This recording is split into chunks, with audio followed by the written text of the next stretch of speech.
Welcome everybody to tonight's contest between the South Kitsap Wolves and the Central Kitsap Cougars, as we are going to go down to the field. The South Kitsap NJROTC presenting the colors, and the South Kitsap High School Marching Band with the Star Spangled Banner.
That was the South Kitsap High School Marching Band with the Star Spangled Banner here tonight, as the NJROTC from South Kitsap High School presented America's colors. And we are getting ready for tonight's contest, a big football game here tonight at Joe Knowles Field on the campus of South Kitsap High School. The South Kitsap High School Marching Band under the direction of Mr. Gary Grams.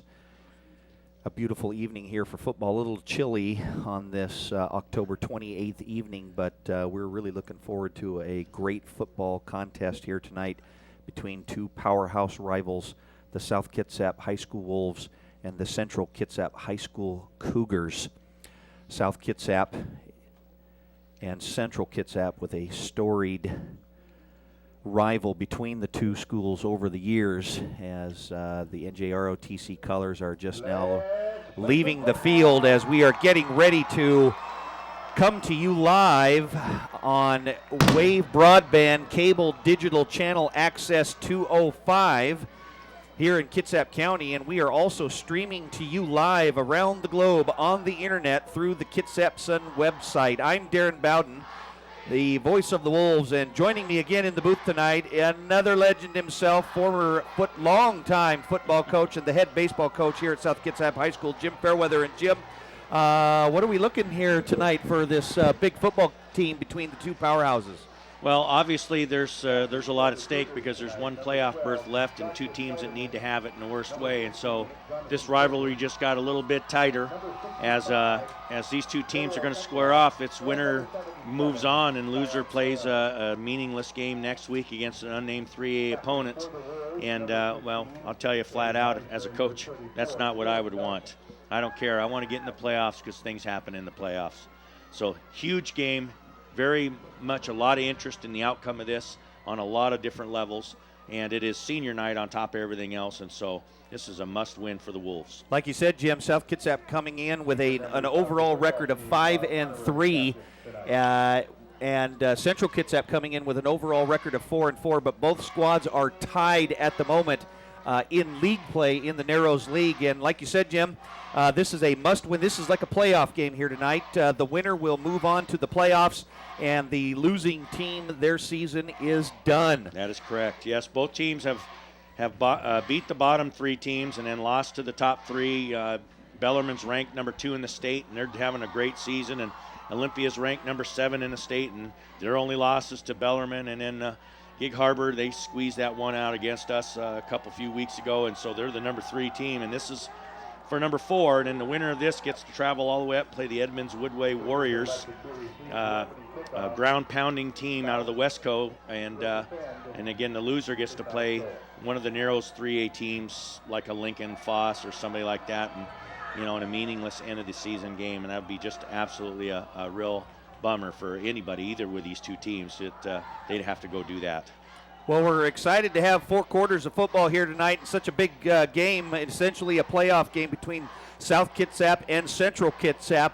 The conditions have turned much more favorable now earlier than what it was with the weather forecast with hard rain and high winds blowing, but that has all subsided, although the field is wet.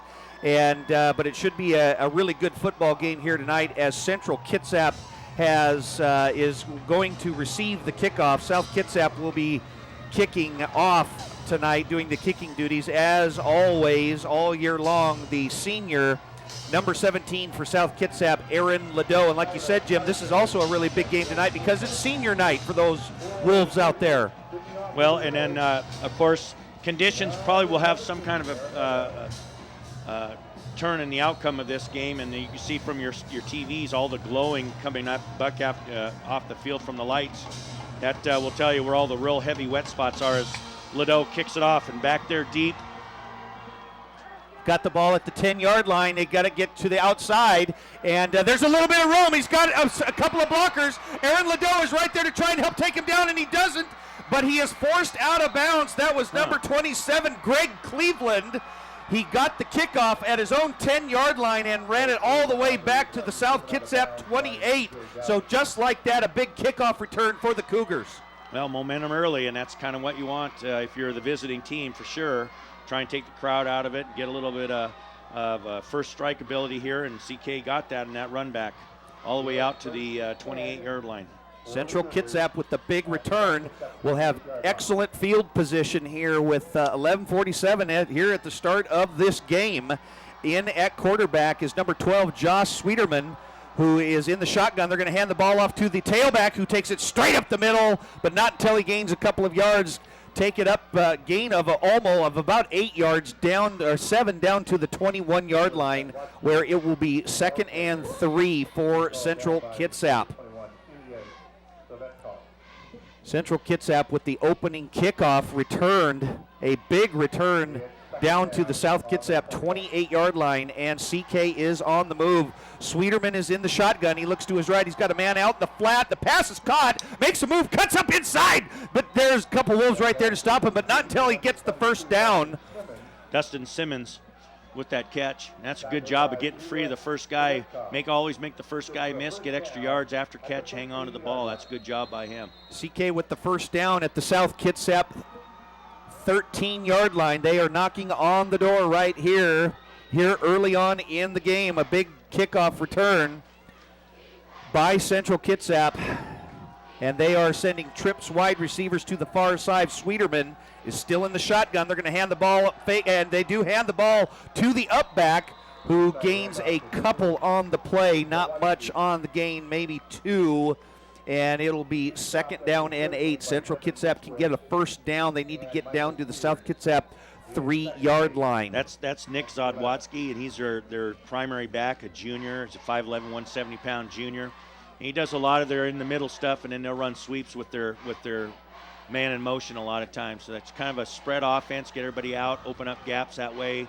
Lots of ball fakes. You got to read keys in this offense, definitely, or you're going to get fooled. Sweeterman under center this time. They're going to hand the ball off to Zawatsky. Again, he bounces out to the outside, but not until he's chased down by Adam Gascoigne, who takes him down he only gained a couple on the play, but nice tackle by Gascoigne on the corner.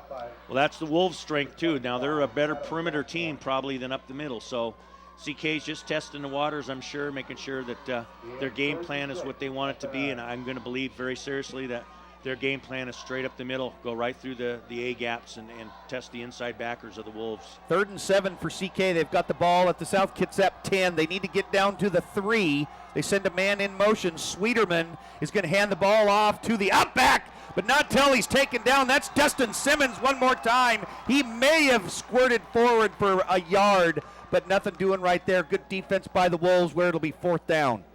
That's a real good job by the Wolves, because if you've been scouting these guys, which I know CK does a great job of, they know that we've been kind of a little bit vulnerable in the middle of the field, and the perimeter's our strength.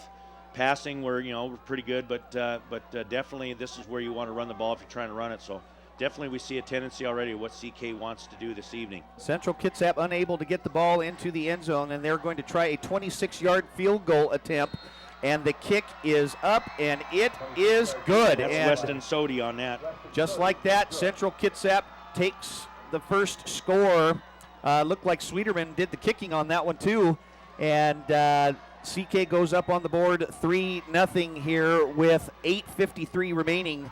But it was all set up early, Jim. And like you said, one of the things that could be a key here is field position. And we had correction on that number, which was number 3. That was Weston Sodi. Yeah, that's right. That's right. You bet.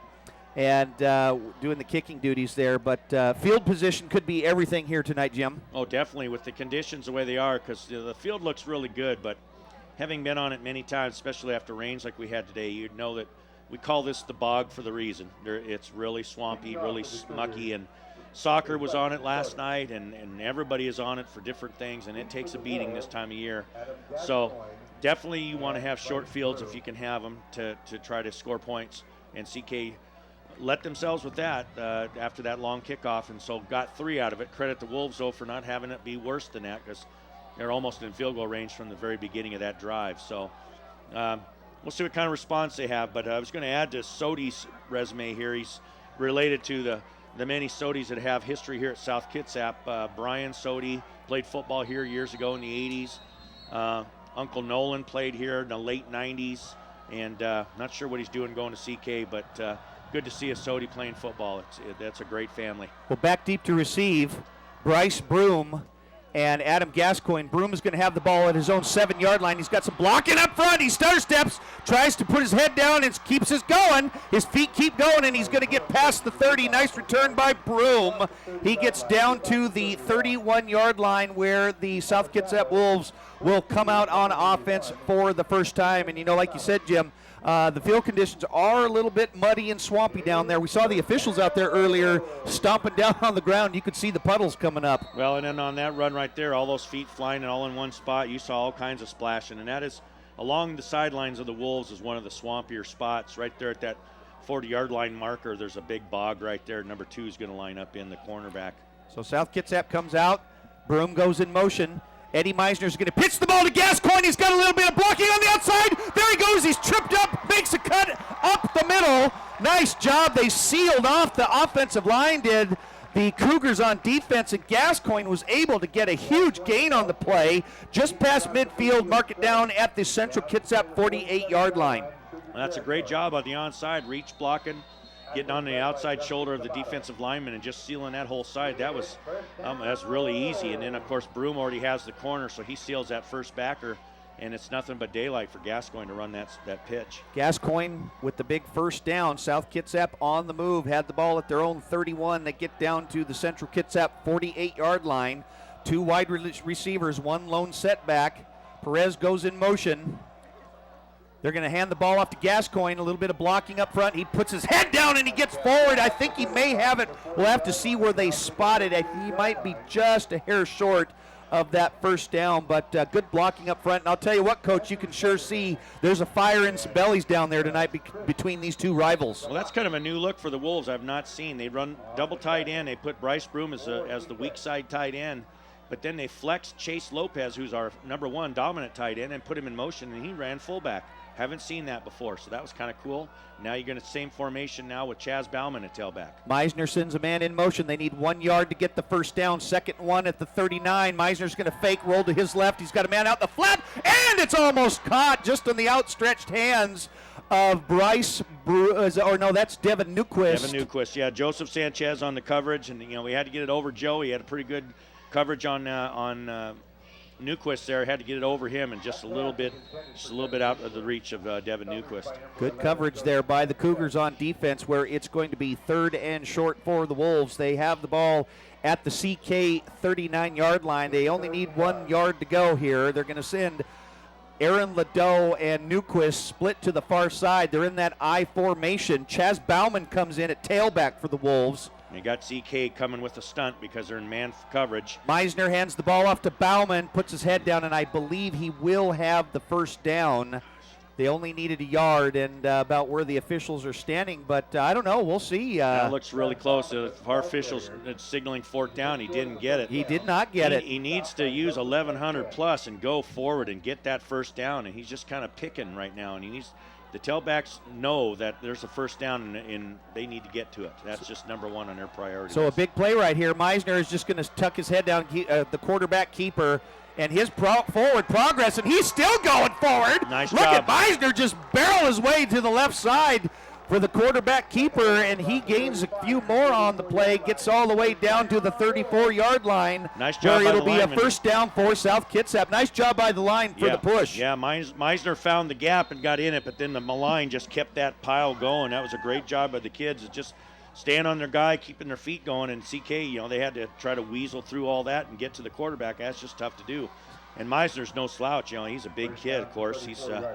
He's weighing in at about 210 pounds. So 6:25 remaining here. They're going to pitch the ball to Gascoigne. He gets a little bit of a block, sprints to the outside, cuts up, stays on his feet, and he gets to the outside, get down near the 10, but hold everything. There's a penalty flag comes in from the side. It looks like a block below the waist on Broom. That would be interesting to see on replay because Bryce is allowed to hit high and then continue his block and maybe go down the guy's blocking his body and then take out his feet if he maintains contact, but they're calling a hold instead. You're not allowed to do that in any regard. So Gascoigne had a big carry on the play right there, but they're bringing it back. The penalty flag is down near the 22-yard line. Gascoigne had the first down easy, but with the holding penalty, they're going to have to march it back. Spotted the foul, so they'll just go back 10 yards from where the flag is and basically replay the down. It's going to be almost an exact same spot, maybe 1st and 9. Yeah, you're right. They're going to have it will be 1st and 9. They're going to have the ball at the 33-yard line of Central Kitsap, but more importantly, they do have that first down.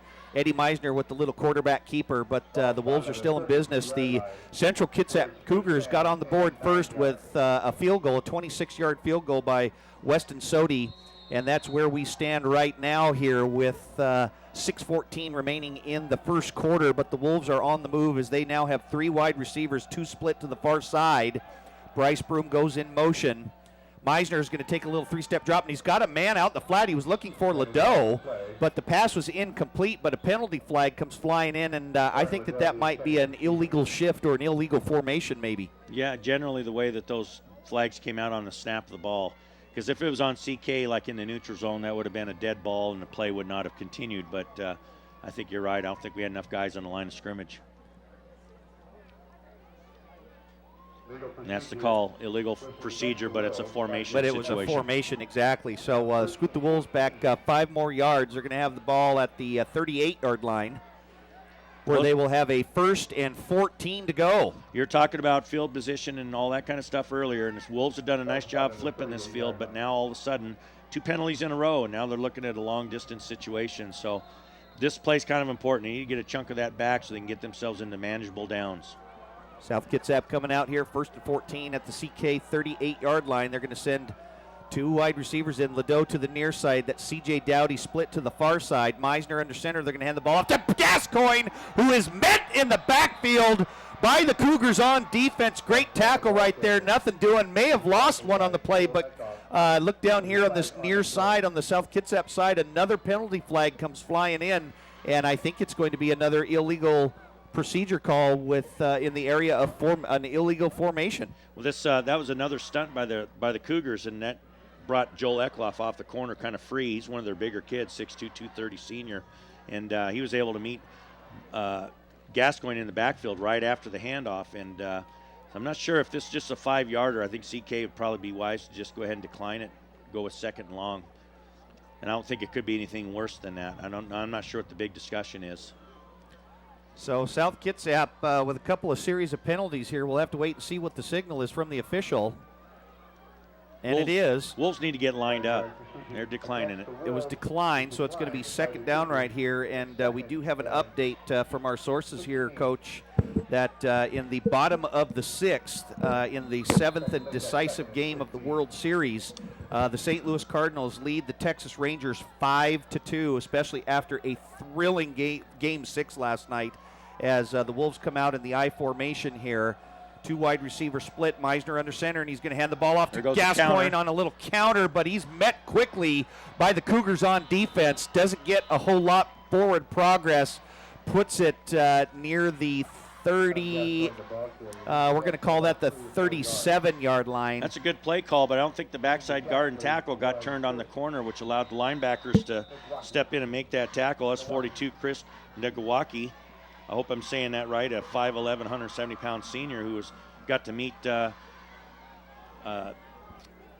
Gascoigne head up because the tackle and guard didn't get around to seal him off. So the Wolves have a big third down here. They need 14 yards. Miser's going to fake the handoff, and a little play action. He's got a man over. Oh, and the pass is incomplete. He hit him right in the hands. Newquist had it at the first. In fact, he had it past the first down marker, but the pass was incomplete. And we have a man down gingerly getting up here for the Wolves. One of the offensive linemen, number 76 for the Wolves. That's Philip Holt, the third. Can't lose him. He's their center. And he's coming up limping just a little bit, but I think he just got his bell rung. And he's a tough kid, I'll tell you that. And he's coming off a sprained ankle from a few weeks ago, and I think he sat out even last week. So I hope that's not the same ankle, and they can maybe patch him up and keep him in here because he's pretty critical to the operation. They can ill afford to lose him, one of the key linemen there for the Wolves, as the Wolves have a fourth down. Ledoux is going to have a little running, and he's going to kick the ball. It's going to go sailing into the end zone, though. Unfortunate. And Ledoux with the punt, but that's the kind of thing that we could be looking for here tonight, Coach, is that, it's a long fourth down right there, and obviously you're going to punt the ball away, but sometimes the Wolves, they might spring that on you if it's fourth and short, and Ledoux does that little rugby run to the side before he kicks, and if there's an opening, he could easily get it. Well, down there you don't lose a whole lot, of course, especially if you kick it in the end zone, because I think that only gained him about 10 yards in total field position. But, yeah, definitely I think CK's got a lot of guys over there to contain him to the right, because that's the way we run it. Well, they're going to hand the ball off to the man going in motion for CK, and as he goes out of motion, that was Dustin Simmons again. They had four wide receivers, and when he got hit, knocked out of bounds, he went sliding and it looked like a tidal wave down there, like you were surfing in Hawaii, because tsunami. That field is awfully swampy and wet down there. But it's kind of funny because it doesn't look like that. It is. No, it's hidden beneath the grass, but it's there, and I can tell you, it's just footing is a premium out there right now, and I think it's probably best for the offense. They know where they're going. So South Kitsap on defense now. CK's got the ball, 2nd and 7. Sweeterman looks to the man, and he's got a man right in the middle of the ball as the pass is incomplete. Good defense there by the Wolves. That was number 41, Michael Beard, on the coverage right there. It looked like the pass was thrown just a hair bit low, but good coverage by Beard, where it will be 3rd and long for Central Kitsap. So now the Wolves are looking for getting the ball right back, get the punt team on the field, and get the Cougs off in a 3-and-out. So big play for both teams right here as Cougs try to maintain ball control. 4:16 remaining here in the first quarter of play. Central Kitsap leading South Kitsap 3-0 after Weston Sodi kicked a 26-yard field goal. Sweeterman rolls or drops straight back, looks to a man. He's got a man out in the flat. It's caught. It is caught, and it will be a first down. The pass was completed to number 31. That was Joel Arndt. Trying to see, we're having some lighting issues up here. Joel Arndt, who made the catch, and he gets the first down. So CK with a nice little pass out the flat, and they're in business. First down with their first down with the Wolves, or against the Wolves. They're at the 31-yard line, as they're going to hand the ball off to the up back. That's number 27, Greg Cleveland. He bounces to the outside, gets a little bit of blocking, and he gets near that first down marker, but he got quite a bit on the gain right there, and it's going to be 2nd short. And a couple times that Cleveland has touched that ball, Coach, he's gained quite a bit. Yeah, he's a big part also, and this is the ground game that CK has made famous. And this is kind of one of their bread and butters. Even with this spread offense, it looks like a passing offense, but really it just spreads out the defense and allows lots of gaps to be created and chances for runners to run through them. 2nd and 2, Sweeterman under center. They're going to send a man in motion. That's Simmons. They're going to hand the ball off to right up the front, but not till he's taken down by Beard, who was right there to meet him. But nice job by Cleveland taking the handoff, going full speed. Boy, he hit that hole hard. That's how you have to do it, and that's a good job. Another 5 yards and a first down for the Cougs. Central Kitsap started at their own 20-yard line, after the punt by Ladeau went sailing into the end zone, but they now have the ball at the 45-yard line.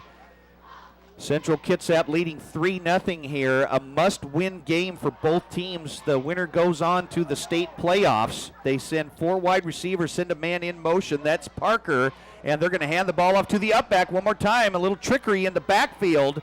Looked like Simmons once again had the handoff. Nope, that was Cleveland, I believe. We'll have to, or no, that was number 28. We're trying to get our numbers up here correct. That was Zawodzki down there, and he was able to gain about 7 on the play, where it'll be 2nd and 3, and CK doing a pretty good job of sustaining this drive right here. You can't get caught peeking in the backfield. Just trust the key ahead of you. It's telling you where the ball is.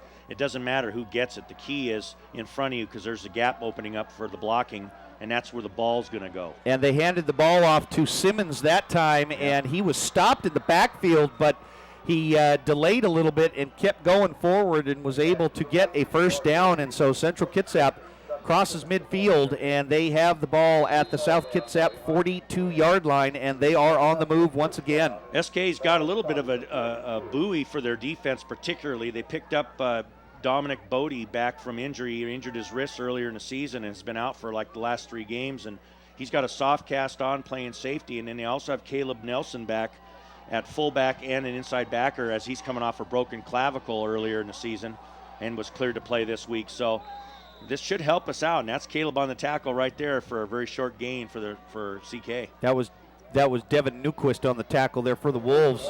Nice job by the Wolves on defense right there. It's a gain of only a couple, where it's going to be 2nd and long for Central Kitsap. They have the ball at the South Kitsap 39-yard line. They need to get down to the 31, 2nd and 8, as the Cougars come out.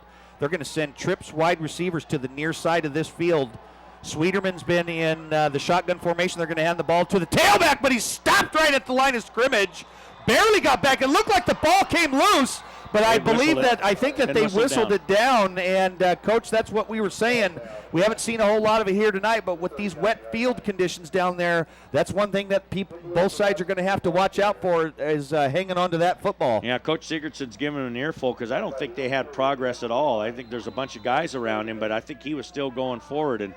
And they blew that whistle awfully early, and the Wolves are in there stripping at that ball. So expect to see a lot of that this evening with the wet conditions. Ball stays at the 39. They need 8 yards down to the 31. They're going to hand the ball off to the up-back one more time. They get some blocking straight up front, but not until he's taken down hard. That's Austin Canals from the backside defensive end position making that tackle. Austin Canals with the big tackle on defense gets down to the 36-yard line, a gain of 3, where it'll be 4th down, and looks like the Cougars are going to go for it here on 4th down. A little bit out of Sodi's range, I believe, especially again with the mucky conditions, and you're in on the 35. It's pretty tough to punt from here too, but we'll see what they got going on here. So as the quarter runs out, it's going to end up 3-0 here in the end of the first quarter. And that is the end of the first quarter of play, and we will switch sides here. The Central Kitsap Cougars lead South Kitsap 3-0 after 1 quarter of play here at Joe Knowles Field on the campus of South Kitsap High School, as the ball is placed at the South Kitsap 36-yard line, where they will swap sides. But, Coach, what do you think we might see here? You think that CK is going to go for it? Oh, yeah, I do. And I don't know exactly what their tendencies are, but my guess is they're going to run some kind of a double handoff or that something like that. It's a little wing T. That's what this offense is kind of derived from, is the wing T with a lot of deception. So I expect to see a couple fakes and a handoff and hopefully catch the Wolves off guard, exploit a hole, and maybe get that first down. If not, they're okay as far as field position, because it's about as good as a punt anyway if they come up short.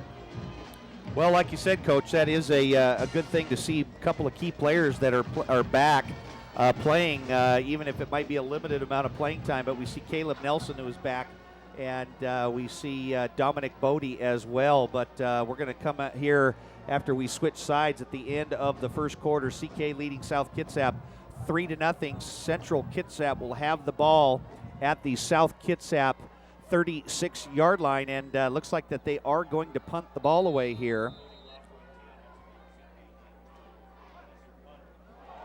Oh, it's snapped over his head, and he does the smart thing right there. Good job.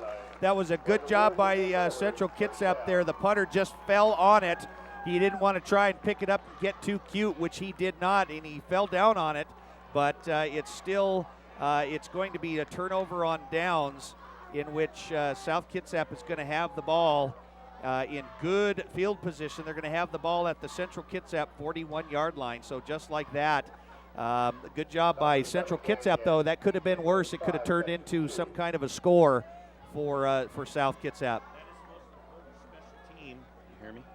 Special team for either of the squads, that punt team, because that can win and lose ball games right there. So usually give the long snapper the first seat on the bus as we're going deep, trying to quick strike and don't get it to Newquist. It was overthrown. Devin Newquist, he had a step just a hair bit out of reach for Newquist by Meisner.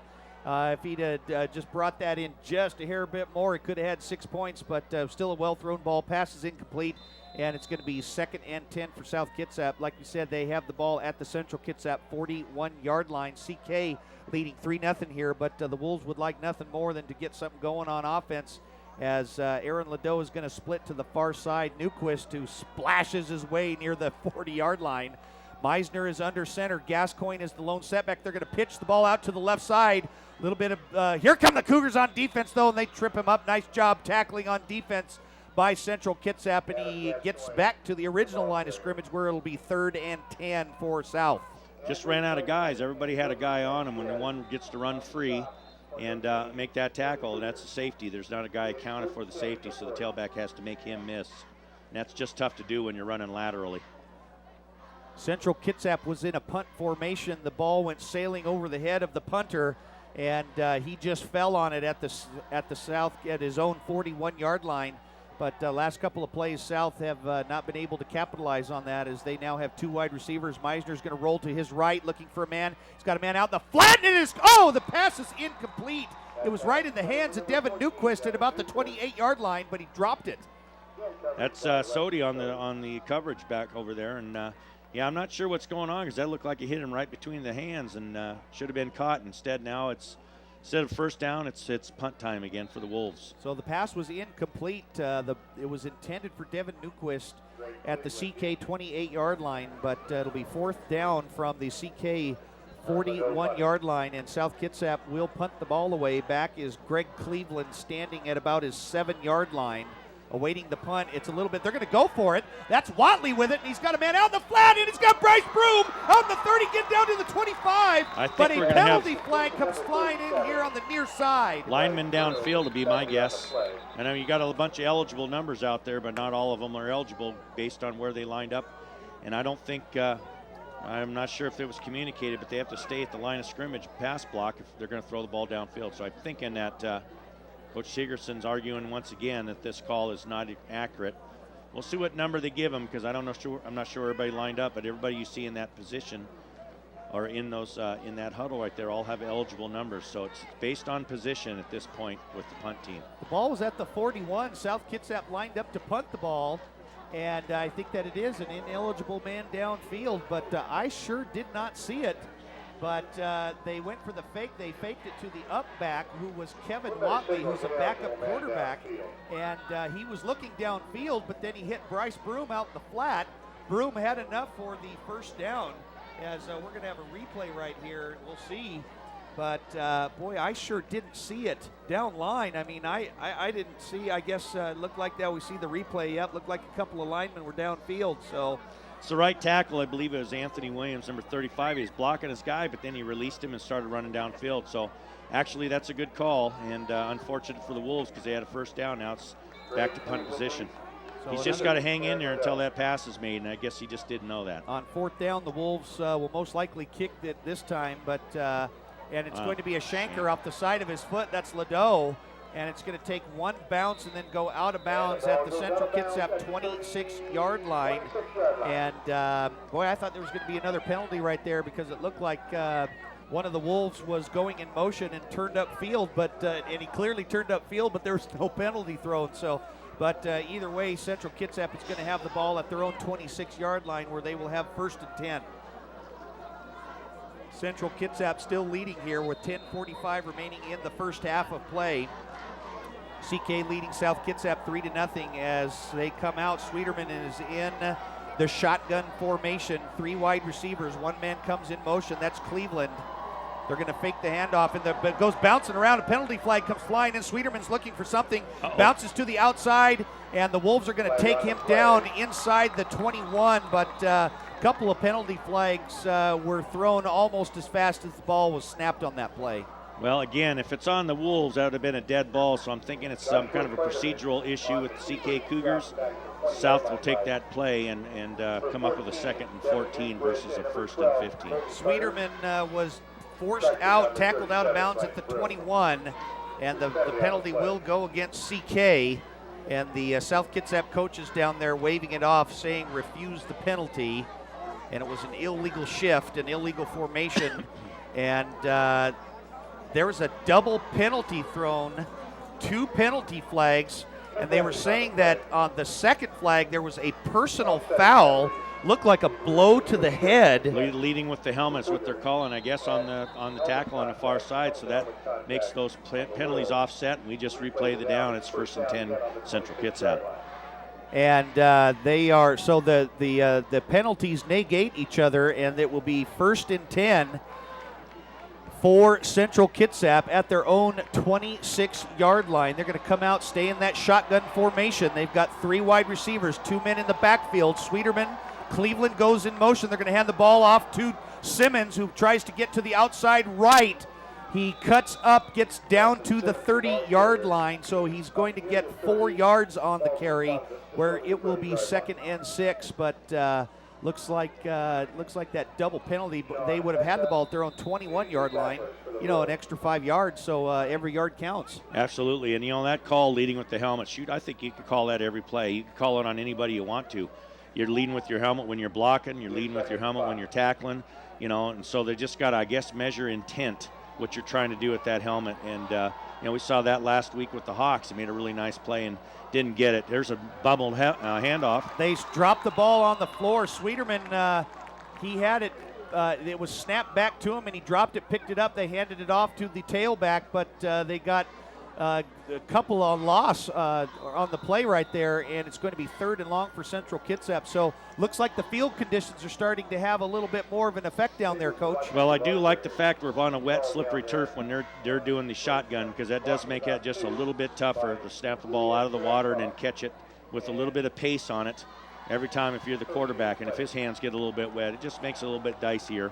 So that might work out for South, this particular offense. There's a little confusion in the backfield by Central Kitsap. They're going to have to call a timeout. Well, I'll tell you right now, that lineup right there, they didn't have enough guys on the line of scrimmage. They would have had another illegal formation penalty. But Coach Keel saw that, called timeout, because pretty critical. They want to keep this ball and this drive alive with 3rd and 8.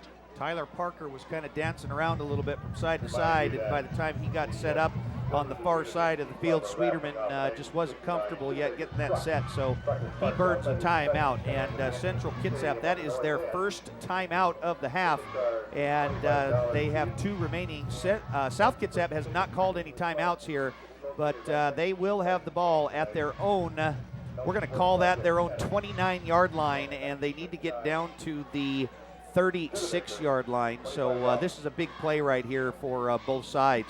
And but I'll tell you, Coach, they're starting to head right to the middle of Mud Central right down there in the middle of that field. Yeah, there's a strip right through there between the 35s that is just really gnarly. I don't think we'll see remnants of what we had a few years ago when South Kitsap beat Gig Harbor 3-0, but it was just a mud fest down there as the Central Kitsap coaches go off the field. Sweeterman is in the shotgun. They've got trips formation to the far side. Sweeterman in the shotgun. He's going to fake this, and he's going to hand the ball off on the draw, and that is to the tailback. Good call there. That was to number 28, Zawadzki, who took the handoff, and the Wolves were looking for the pass, and they got the run, and the Central Kitsap Cougars got the first down all the way to their own 37-yard line. That's why that formation was critical that they got in it, because they had this play called right here, and penalty obviously would have negated that great gain there and get the first down for the Cougs, keep this drive alive. So CK has a first down at their own 37. Still leading 3-0 here in the first half. They're going to hand the ball off to Simmons, and his head snaps backwards.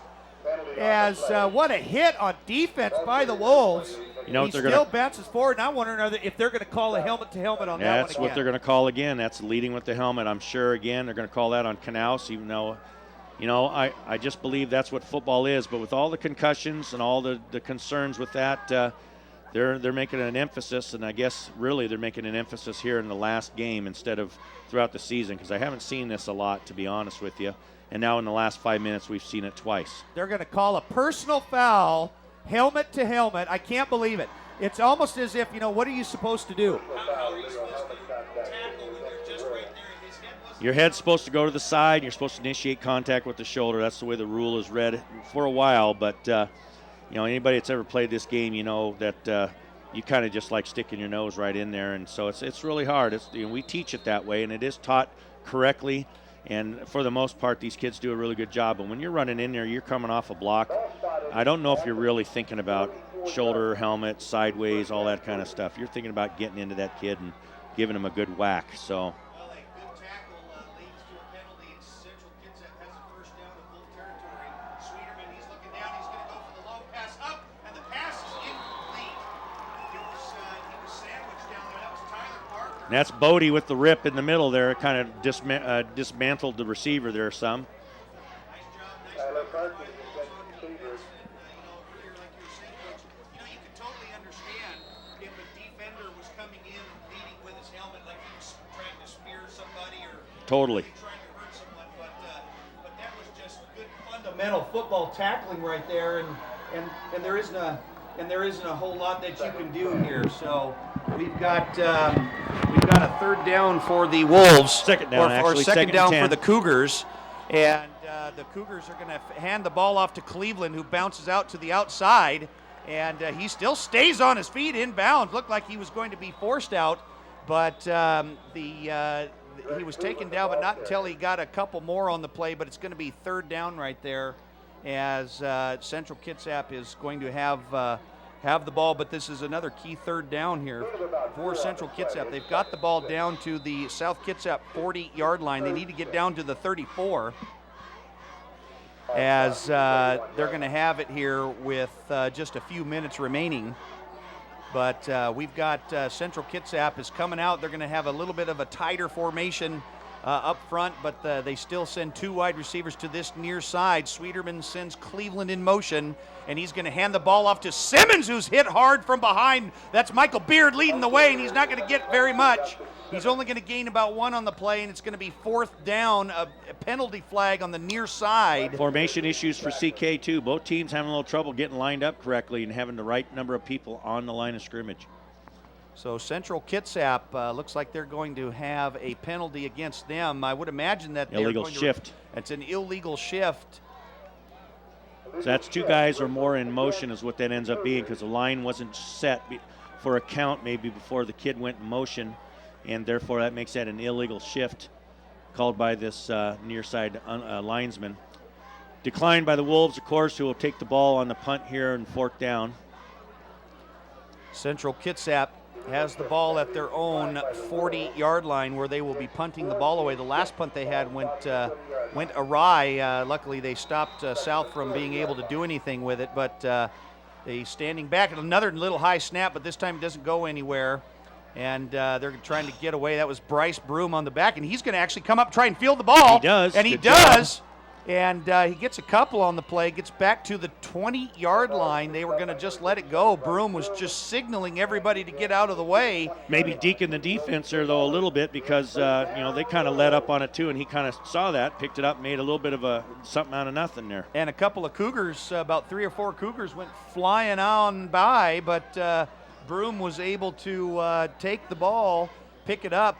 Good thing he did pick it up, though. It can get a little slippery down there, but not until the Wolves are in business, and they have it at their own 20-yard line, first and 10. Kind of a big drive for the Wolves here with time winding down. We're inside 7 minutes. They hand to Gascoigne, and he gets to the outside, but not until he has a big gain, gets near the 30. He's going to be a couple yards short, and gets down to the 27, a gain of 7, where it'll be 2nd and 3 for the Wolves. But the Wolves would love to get a couple of first downs right here with just over 6 minutes remaining here, still trailing 3-0 over trailing South Kitsap trailing Central Kitsap 3-0. Good first down play too, so they needed that little boost there on having a second and short. And we're still trying to complete our first pass, so doggone it, but we're second and short now, third and short, so hopefully this is a manageable third down. We can get the first down and keep this drive going.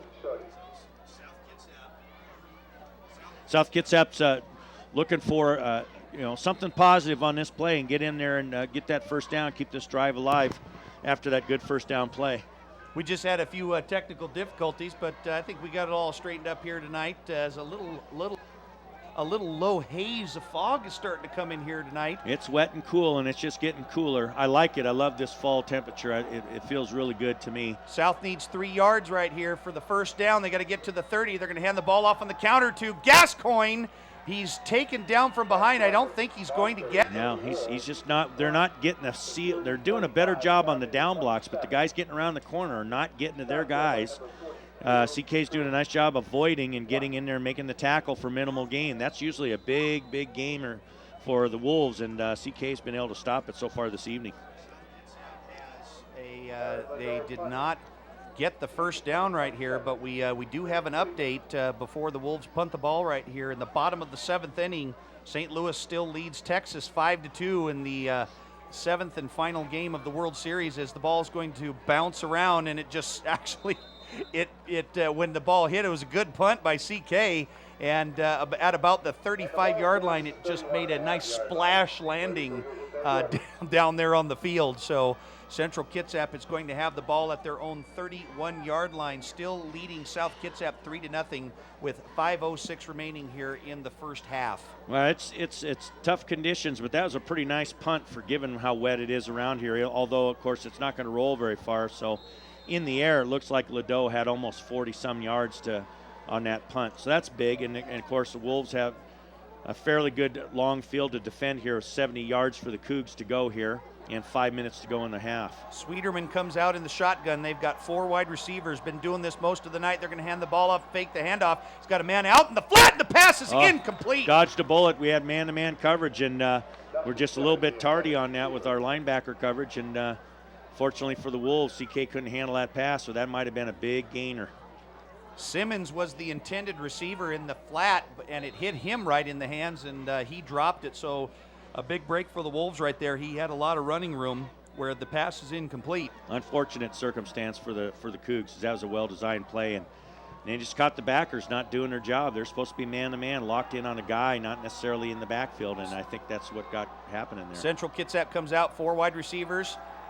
Sweeterman's going to look for a man, and he's got him, and makes the catch around the 35-yard line, and he's got a lot of room, gets up near midfield. The pass was complete right to Greg Cleveland, who made a great catch coming off of a slant pass right down the middle, and the Cougs are in business here as they were able to get the first down right at midfield.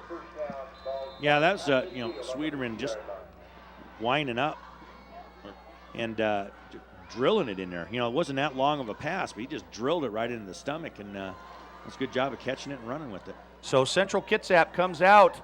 They're on the move here with 4:37 remaining. They send Cleveland in motion, and it's a low snap, and they hand the ball off to Simmons, and he's not going anywhere on that one, as the Cougars had a little mishandling on the snap back to Sweeterman, but they lose about 1 on the play, where it will be 2nd and 11 from their own 49-yard line, and that's kind of the thing you don't want to do here, Coach, is where you get a couple of big plays and then you end up fumbling the ball, especially if you hang on to it. Well, especially if you don't hang on to it, because the Wolves then have a short field and plenty of time to get down there and maybe get some points. CK would love to run this quarter out and end it with the possibility of a touchdown or field goal or something, of course. Cleveland goes in motion. They're going to hand the fake, and they're going to hand the ball off to Cleveland. It gets to the outside. Nice job on defense right there by the Wolves on the outside. Great tackle by Bryce Broom, who is right there to take Cleveland down for another big loss. Yeah, that's a good job first by Beard, who just needs to hang on to him. That's a good job running the alley by him, but great job on Bryce Broom's part of coming through there and finishing that play up. Broom's Broom's got his supporters down in the fans. They're sporting some O-Cedar Angler brooms down there for him.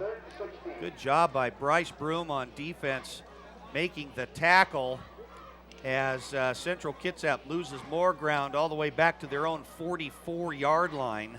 And we saw a draw in this situation last time, so the Wolves got to do a good job here, just taking care of their position.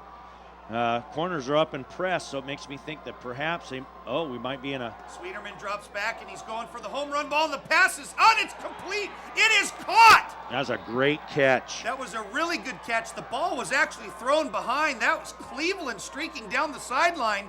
Good coverage, though, by the Wolves on defense. The ball, actually, though, it's a good thing that he threw the ball behind because that's exactly where he needed to go because the corner was doing such a great job on coverage. I was kind of looking at this near side receiver and watching him get lined up. I thought they snapped the ball as he was still moving in position, but there was no call on that, so they got a big play out of that. Central Kitsap down to the South Kitsap 25-yard line for the first down. They're going to hand the ball straight up the middle. And they got a few on the play right there for the Cougars. I don't know if I saw a flag, but I see the whistles are blowing. Looks like an official timeout. That looked like Simmons, who had the carry. He comes up a little bit wobbly. We have procedure on the Cougs. Now that's a big penalty because instead of a second and mid-range kind of a play, they're going to run 1st and 15 again, I believe. That the Wolves would be wise, I believe, to take this penalty and push him back because we're winding this quarter down, this half down, and they really rather not give up a lot of points here. If anything, a field goal. CK started the drive at the South that last play at the South 25-yard line after a big pass play from Sweeterman to Cleveland, but there's an illegal procedure call. Scoot him back 5, and it's going to be 1st and 15 from the South Kitsap 30-yard line. You look at the stats on this game and what these teams have done over the season, and they're pretty equally matched. You see points for and against and yardage gained and all that kind of stuff. So it's just going to boil down to these kinds of things right here, and then both teams have a little trouble with getting lined up early. Sweeterman hands the ball off to the tailback. In the backfield, looked like Cleveland once again. He doesn't get a whole lot right there. May have gotten a couple back. Actually, this time it was Zawadzki who had the call, and he gained a couple back. But it's still going to be 2nd and long for Central Kitsap. So my point was that both teams have had some nice-looking drives, and then they get stalled because they make these are mental mistakes, if you ask me, and they need to be able to line up and execute these plays a little bit better than they're doing. If they want to continue on and win this game. Sweeterman in the shotgun. They've got 4 wide receivers.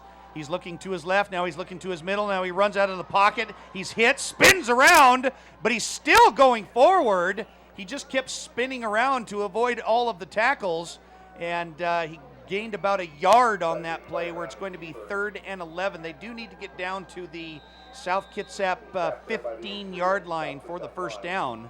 Now, I'm kind of interested now as I'm watching the clock wind down to almost a minute. And CK does have a couple timeouts left, but maybe they're thinking they're going to wind this thing all the way down. If they don't get this play off, or if it doesn't get a first down, I should say, and it's manageable 4th down, they bring Sodi in, let the clock keep running, and leave South with nothing as they end this quarter.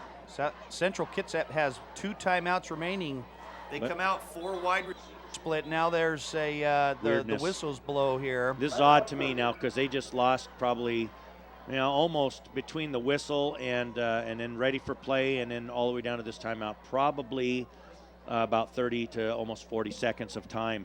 And I'm thinking if I get the first down but I don't get the touchdown, then I needed to have enough time to get the touchdown even after we get a first down. So I might have used one of my timeouts earlier in this just to make sure we're where we want to be. So Central Kitsap burns their 2nd timeout. They have 1 remaining. South Kitsap has all 3 timeouts left, but there are 51 seconds remaining here in the first half of play. Central Kitsap got on the board first in the first quarter on their first drive after a big run back by Cleveland, and but the Cougars only managed a field goal, and that is where we stand right now. The Cougars leading 3-0 but they have a big 3rd down play coming up here. They do have 1 timeout remaining, and like you're saying, Coach, that they're probably going to go for it here. Obviously, they'd like to get the first down, but if they don't, they're just going to probably let that clock wind down and go for the field goal. As they're going to come out of the timeout here, they're going to send 3 wide receivers to the near side. They're going to split them pretty far here. Little bunch situation and run a little combo Sweeterman's going to he's going to hand the ball off to the middle, and that was handed off to Zawadzki, but Central Kitsap was not trying to gain anything right there, as they're going to down it, and the officials stop play, and South Kitsap is now going to burn their first timeout. And again, like you said, Coach, interesting clock management there by the Cougars. Well, it is now. It makes, the sense is they were going to try now at this point, I think, to kick the field goal. And if South wouldn't have called the timeout, just let the clock run down as far as they could without another penalty, go ahead and kick it and leave SK with minimal time. But South using one of their timeouts, trying to buy a little bit of time here.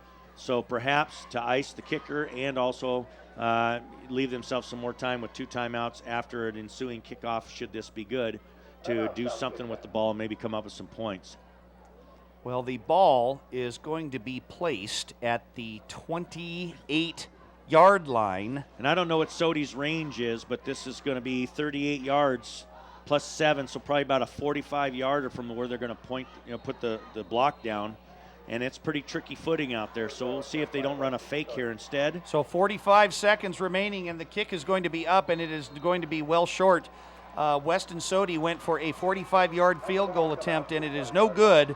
And the score still remains 3-0 Central Kitsap here at Joe Knowles Field on the campus of South Kitsap High School with 39 seconds remaining. South Kitsap does have all 3 timeouts remaining. No, 2. Or excuse me, you're right. They called one right there, and so they do have 2 timeouts remaining. But we'll see if South Kitsap tries to get anything done, and maybe we might see a little bit of a hook and ladder play, maybe. Yeah, if they've been scouting CK, I'm sure they know what could happen. You're getting some crowd shots on your screens, you people at home, and there's been a little bit of rivalry going back and forth throughout the week. The student bodies of both these teams pretty excited about playing each other, and SK, they're all dressed in white. It's a whiteout evening, and all the fans that are students here, at least, they are all dressed in white, showing their spirit. And then you look across the way, and the CK kids are all in black, showing their spirit, and that's great high school rivalry, and we hope it stays right at that. Eddie Meisner drops straight back. He's got a man out there. Oh, and he had a man. Bryce Broom. Got to get his head around. That was a good job by Eddie. He's throwing some nice balls. The receivers got to do a better job of being ready for him, because Bryce, as soon as he clears those backers, has to have that head around so he can catch that, because you're not going to run into the safety and just get hammer. You want him to have the ball so he can make a move on that safety, because then it's just Bryce Broom and lots of yardage. So Bryce just needs to get his head around, catch that ball. South Kitsap with the incomplete pass. Meisner was looking for Broom down the middle. It'll be 2nd and 10 from their own 20-yard line as they break the huddle here. Time has stopped, and they're going to just run the ball straight up the middle. They got a little bit of room going right up the middle. Nice job by Broom. The quick handoff up the middle where the clock will stop. South still has 2 timeouts remaining. They get all the way down to the 35-yard line. It's fullback trap right there, and that's something that works well for the Wolves. They stole from the page book of the old SC teams that used to feature tailbacks like we do. And you forget about that fullback, and many of those tailbacks at SC started out as fullbacks and had to do their duty in the fullback position before they got to move 2 yards back. And my guess is that that's kind of what Bryce's deal is too. Although he's such a hard-nosed kid, he might like that fullback position. But giving him a carry and doing that quick hitter on the trap, CK just not really keying on him too much, so South's able to get that big gain. Well, South will have the ball at their own 35-yard line. They still have 1 timeout remaining. They can also stop the clock by advancing the chains.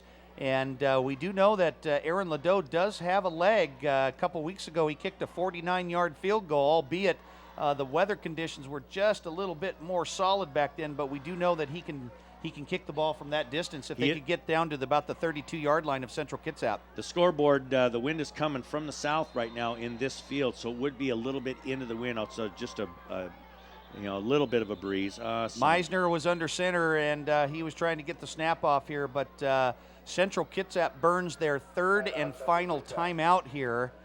We were wondering if there was – we didn't see any penalty flags come flying. No, it's a timeout, CK, so maybe they were looking to see how South was going to line up, so now they know what the play call may have been, and then they're doing something to coach their kids up against what we might be doing. I'm guessing they're talking that hook and ladder that you were mentioning earlier. Well, I think that this is a situation where your defense, you want to tell them to make sure that you just play solid and stay home and, do your job and don't let them get anything, down the field, especially into that end zone, and just play good, smart football and not try and overplay or anything of that nature. And South is obviously going to try and get down. If they could get down to about the 30-yard line, Ladeau just may have a shot at it as they're going to come off the timeout. South Kitsap has 2 timeouts. We got safeties pretty deep. It's kind of like a no right there. And but he threw the ball out. It was incomplete. One of the referees walked over and picked up the football, and then another referee walked over to him and started talking to him, and then a few seconds later, a penalty flag comes flying out. That's just weird to me. I don't understand that call because I don't know if, the high school rule is the same as college and pro. A lot of times there's little differences to them, but I think there's a guy out there. It's wet, and maybe he doesn't throw the ball so well because he is a high school kid, but there's a guy out there, and the ball went out to a guy out there. So if it was short by a few yards, there's a guy out there. I'm not sure why that call was made, but that's brutal. And that's also a loss of down where the Wolves will have a second down way back at their own 25-yard line. I think you run a zero route here and just get the ball outside. They're going to run and they're going to fake, and Meisner's got a man out in the middle, and he does finally have somebody, but the pass is incomplete. Chase Lopez had the ball right into his hands, but he dropped it, and he was near the 35-yard line. Pass is incomplete. I don't think Eddie's got to complete a pass tonight yet, but he's thrown some really nice balls, so that might be one thing that they might want to discuss at halftime is those receivers got to do a better job looking balls in before they try to do something with it. The catch is important. The run afterwards is just gravy. With 15 seconds remaining here in the first half, it is a 3rd and forever for South Kitsap. They've got the ball at their own 25-yard line, and Central Kitsap has no timeouts remaining. Meisner, they're going to just hand the ball off and try and run this clock out, which looks like it's the wise thing to do. They gets up to the 21 for a gain of about 6, but that's where they're going to let it go, as Central Kitsap is going to go in leading 3-0 at halftime. So a good, solid football game here. Defensive struggle for sure, and again, things for both teams to talk about at halftime, mostly regarding their offenses, but CK holding on to that narrow lead after, kind of getting that first run back on the kickoff, and then really not a whole lot for either team after that. Little goods here, little bads there, and both of them with issues that continually stop drives that are, to me, are very correctable. So I guess it's going to come down to that, your ability to make these adjustments at halftime, see what you get in your second half. Well, a couple things that we've talked about in several of the games all this year, Coach, is that, a couple of big factors that always come into a play in any kind of high school football contest are penalties and turnovers. Now, we haven't seen any turnovers here tonight, but we've seen plenty of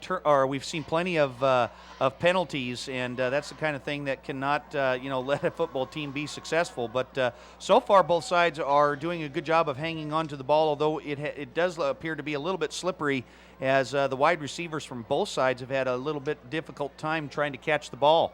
Yes, and if I'm scouting this, if I'm Edmonds Woodway or anybody else that might be down here watching this, that's the kind of stuff I'm kind of thinking about. I'm thinking about the mental abilities of these kids and what they're trying to do and what the coaching staff's philosophies are and so forth. I'm watching all that kind of stuff and how they're carrying stuff, because this is playoff football. I think you mentioned that at the very beginning of the broadcast, that this is in all essence for both these teams, which next week is a play-in game for the state playoffs, and so far neither one of them looking very sharp. Not at all, but like we said at the beginning of this broadcast, this is a big game here tonight.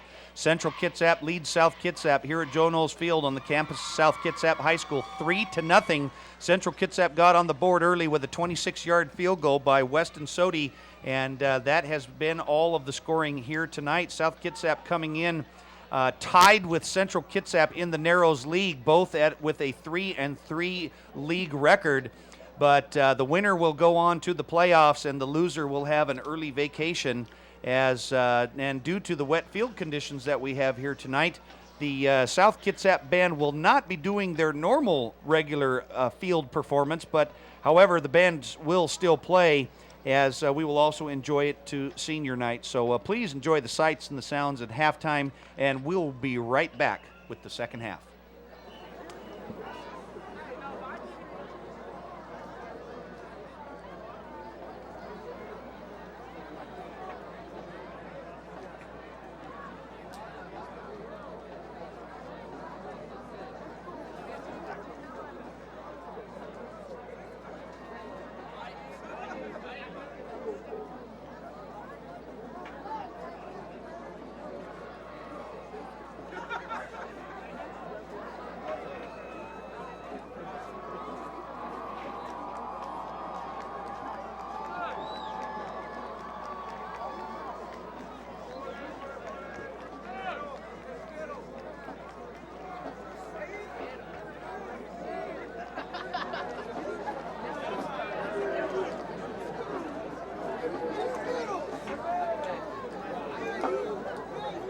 Ladies and gentlemen, tonight's halftime show presented by the South Kitsap Marching Band. The band is under the direction of Gary Graham. Tonight's show will be conducted by Senior Drum Major Jennifer Weaver, Junior Drum Major C.C. Boyd, and Field Marshal Samantha Wright. Tonight they will be performing song selections from their show Elvis, which include the hit songs Can't Help Falling in Love, Burn in Love, C.C. Ryder, Hound Dog, Lovely Tender, and Jailhouse Rock. We would like to welcome ninth graders from Cedar Heights, John Sedgwick and Marcus Whitman Junior High, who are marching with the band this year. Drum majors and band would like to thank senior band members, section leaders, parents, and the South Kitsap School District for their dedication, hard work, and supporting the band. The band will be traveling to Hawaii in December to perform in the 70th anniversary Pearl Harbor Memorial Parade. South Kitsap High School is one of 7 bands selected from across the country to participate in the parade.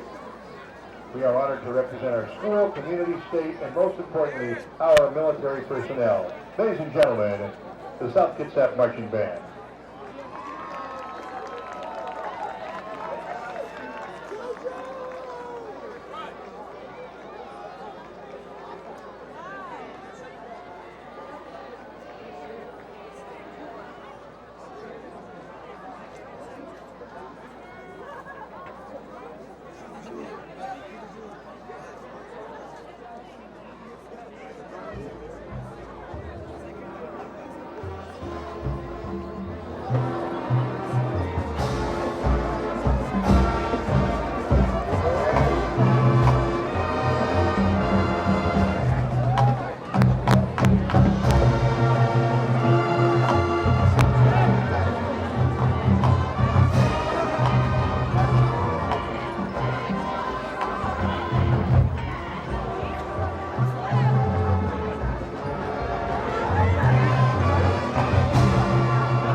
South Kitsap, we're super competitive.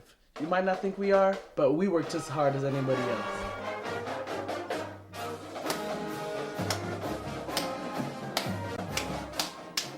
All right, Wolves, woo, let's get it! We started off small, but over time, we've been starting to grow.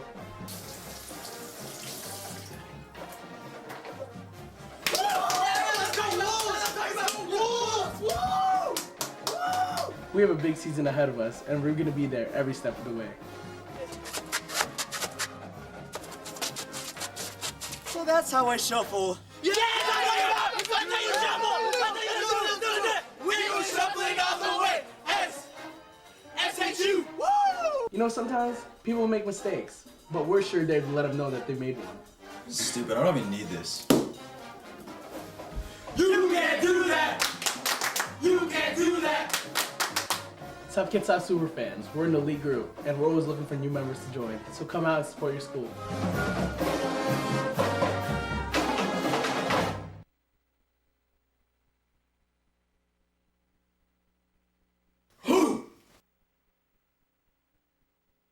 Driving around town, we all see these big yellow school buses, but do we really stop to think what's on them? The South Kitsap School District buses travel over 6,200 miles a day. On a daily average, 6,600 students are transported to 17 different learning centers. This means it's important to keep these students safe going to and from school. All drivers on the road need to be aware of the flashing yellow lights on the bus, whether they're behind or in front of the bus. As soon as drivers see an approaching bus with flashing lights, they need to slow themselves down to a stop. Once students have safely exited the bus and the flashing lights turn off, the driver may now proceed down the road. By following these simple rules, you can help keep the kids of South Kitsap safe.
There's a quote that goes like this: all it takes for the bad side of humanity to triumph is for good men and women to do nothing.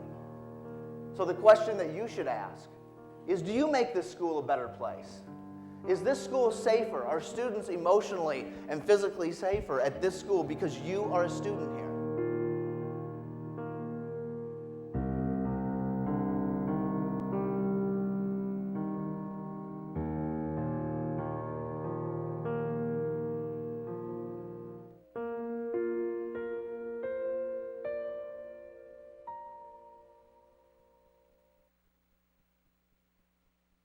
Is your head plagued with random facts? Milk is a better reactant to spicy food than water. Does obscure knowledge haunt your every thought? A slug is both a male and a female organism. You know facts about random things and you don't know why? There's 12 letters in the Hawaiian alphabet. Well, if you experience one or more of these symptoms, there's an easy solution. Knowledge Bowl. Knowledge Bowl practice meets every Tuesday, Thursday, and Friday in room 202E. Possible side effects include headaches, having a good time, or random facts.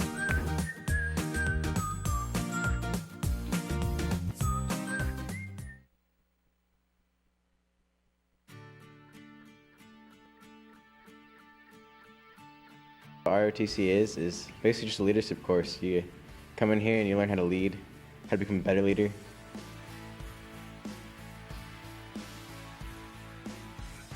What I've taken out of ROTC is how to be a leader. More self-esteem. Self-discipline. Build up leadership skills. Honor, courage, commitment. We have fun teams. I'm on air rifle. Orienteering. Academic. On our drill team. Strength team. Color guard. Arm drill team. It's not a recruitment program. It's a family. Kind of like a family. When it's family.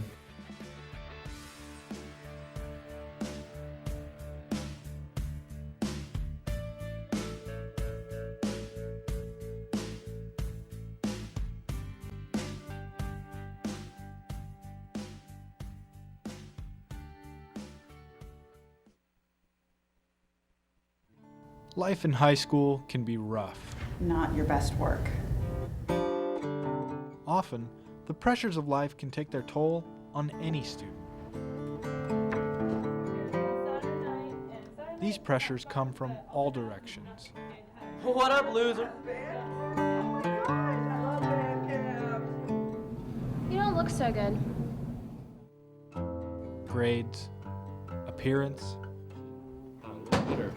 don't forget about practice. Look, I'll see you later. Okay. Don't forget to pick up your brother. athletics, family responsibilities. Even trying to stay healthy can be a challenge. It might often seem that there isn't an end to life's problems. Hey man, you coming to the party this weekend? I don't think so. You know you want to come chill with your friends. It's gonna be a great time. Clinical depression, usually caused by high stress, is the leading cause of youth suicide. Feelings of sadness, loss, and helplessness can make a student just want to let go. Lifesavers is a student club committed to educating others about the causes and warning signs of teen suicide. If you or someone you know is experiencing signs of depression or thoughts of suicide, please get help. Talk to your guidance counselor, school nurse, or a trusted adult, because every life is worth saving.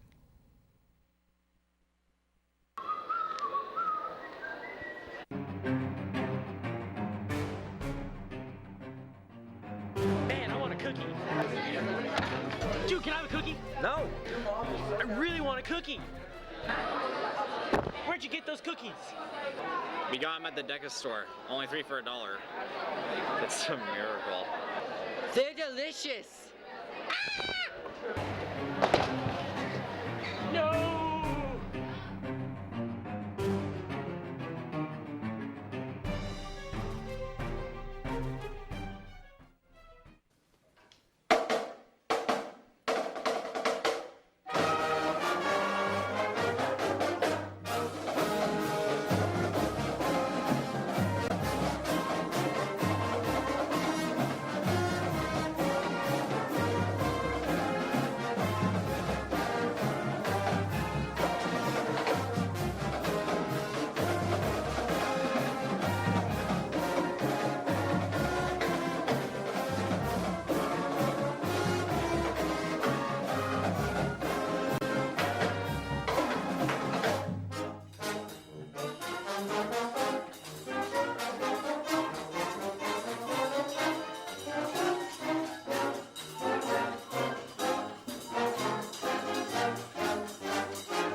Hope you've enjoyed the halftime performance here tonight by the South Kitsap High School Marching Band.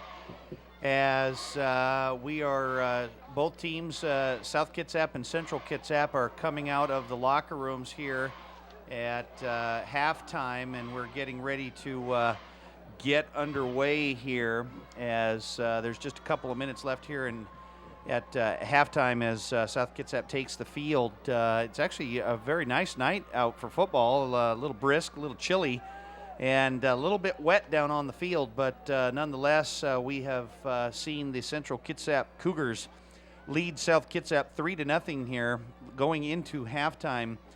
Central Kitsap got on the board first, the opening kickoff. They ran back about 70 yards down to the South Kitsap 28-yard line. CK was unsuccessful getting the ball into the end zone, where Weston Sodi kicked a 26-yard field goal, and that is all of the scoring that we have seen here tonight. But it's still a good football game as both teams, just a quick recap, need this win. This is like a playoff game, as South Kitsap and Central Kitsap are looking to get a victory here. The winner will go on to the playoffs next week, and the winner will play Edmonds Woodway up north out of the Wesco Conference. But the loser will have a consolation game, apparently it looks like, but it will be all for naught. That will be the last game of the year, and they will not make the playoffs. So both teams looking to make the playoffs here, as we are getting an update from our sources. The World Series game going on tonight.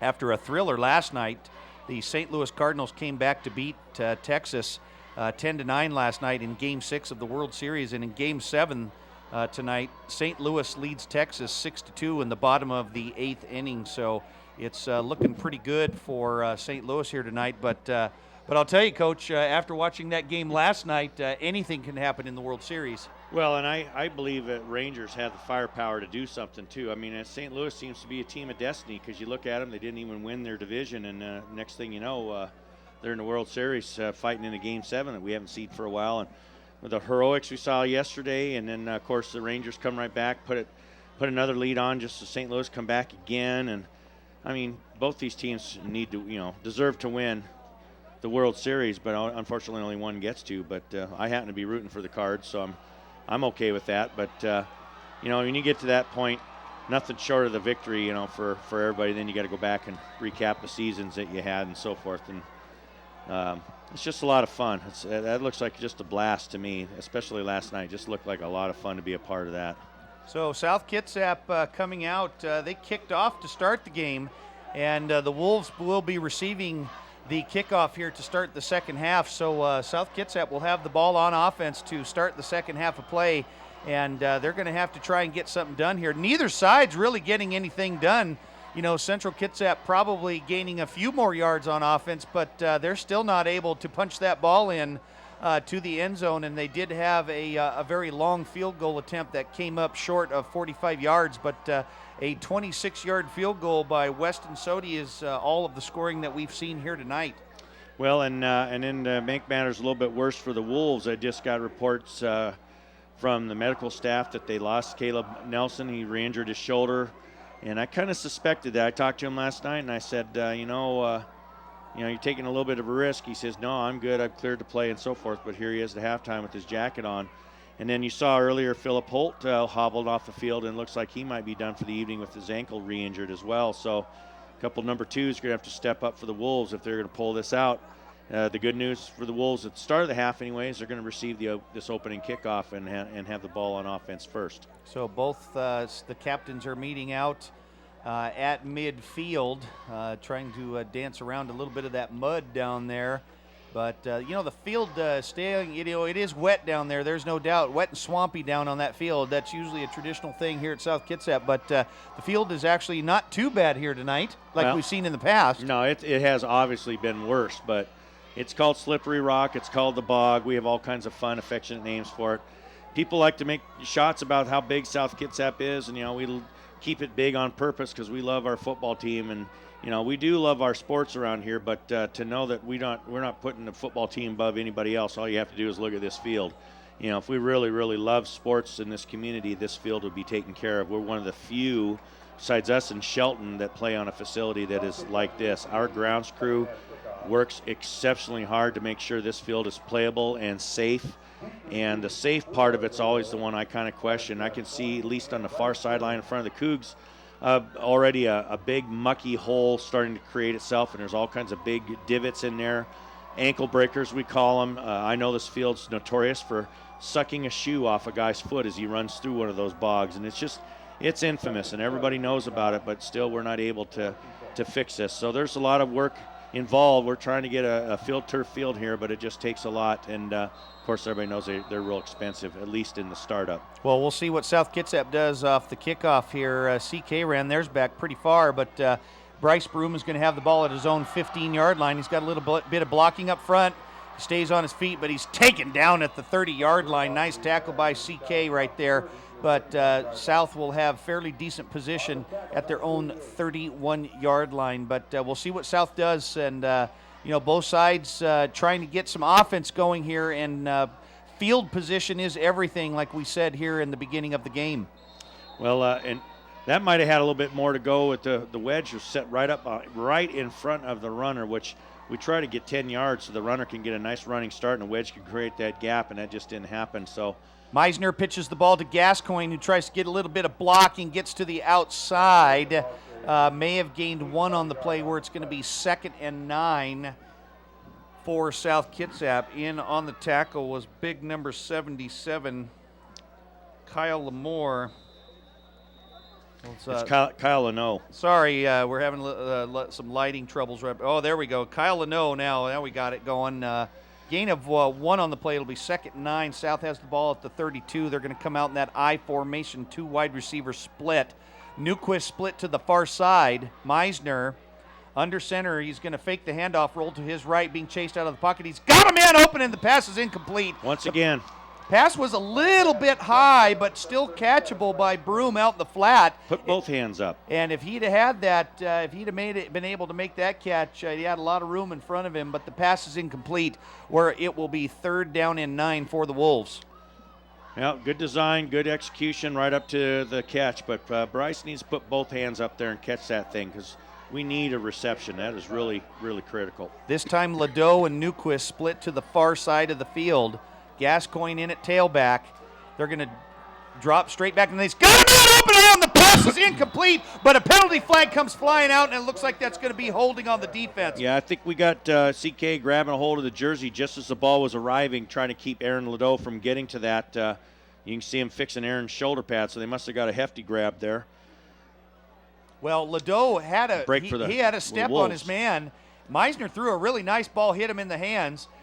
And but you can see it because there was pass interference. There was a little bit of holding right there. We'll see here on the replay. Yep. But Ledoux had the ball. In fact, you could tell that it was holding because as he was coming back to the huddle, the defender grabbed his jersey and pulled it right off. He had to adjust his jersey back onto his shoulder pad. So looks like they're holding him right off the line of scrimmage. Actually, needing to let him go, but the ball was already in the air. So take your pick. You can call it holding, call it pass interference, whatever it ends up. It's a 1st down for the Wolves. That was a big break. That's a big conversion on 3rd and long. Keep this drive going. So a 15-yard penalty, and the ball is going to be placed at the South Kitsap 46-yard line. They're nearing midfield. 2 wide receivers split to the far side. Ledoux and Newquist. Meisner under center hands the ball off to Gascoigne. Doesn't get much. Not a lot open up there in the middle of that offensive line as the Cougars swarmed in on defense. Got back to just past the line of scrimmage for a gain of 1, where it'll be 2nd and 9. Yeah, we got we're exploring our depth with our linemen with some of the injuries we've had, and on that onside is Lucas Petrovic. He's a sophomore, and offensive lineman. He's a good-sized kid, 6'3", 219, but he is a sophomore, and he's going against Leno, who's a pretty established senior. And That's a tough bill for that kid right there. Meisner sends Ledoux in motion to the far side. He's going to pitch the ball to Gascoigne, and there was a big hit by CK right there, and Central Kitsap just barreled right through. Good defensive blocking up front, getting through to the tailback, who was Gascoigne. In fact, he's going to lose a couple on the play, where it'll be 3rd and 11 for the Wolves. So after the big pass interference penalty, the Wolves had a first down, but they have the ball at their own 45, and they're going to need to get a big play right here for the first down. Yeah, that's a good job of being physical by Central Kitsap for sure, and they're starting to figure out the SK perimeter plays.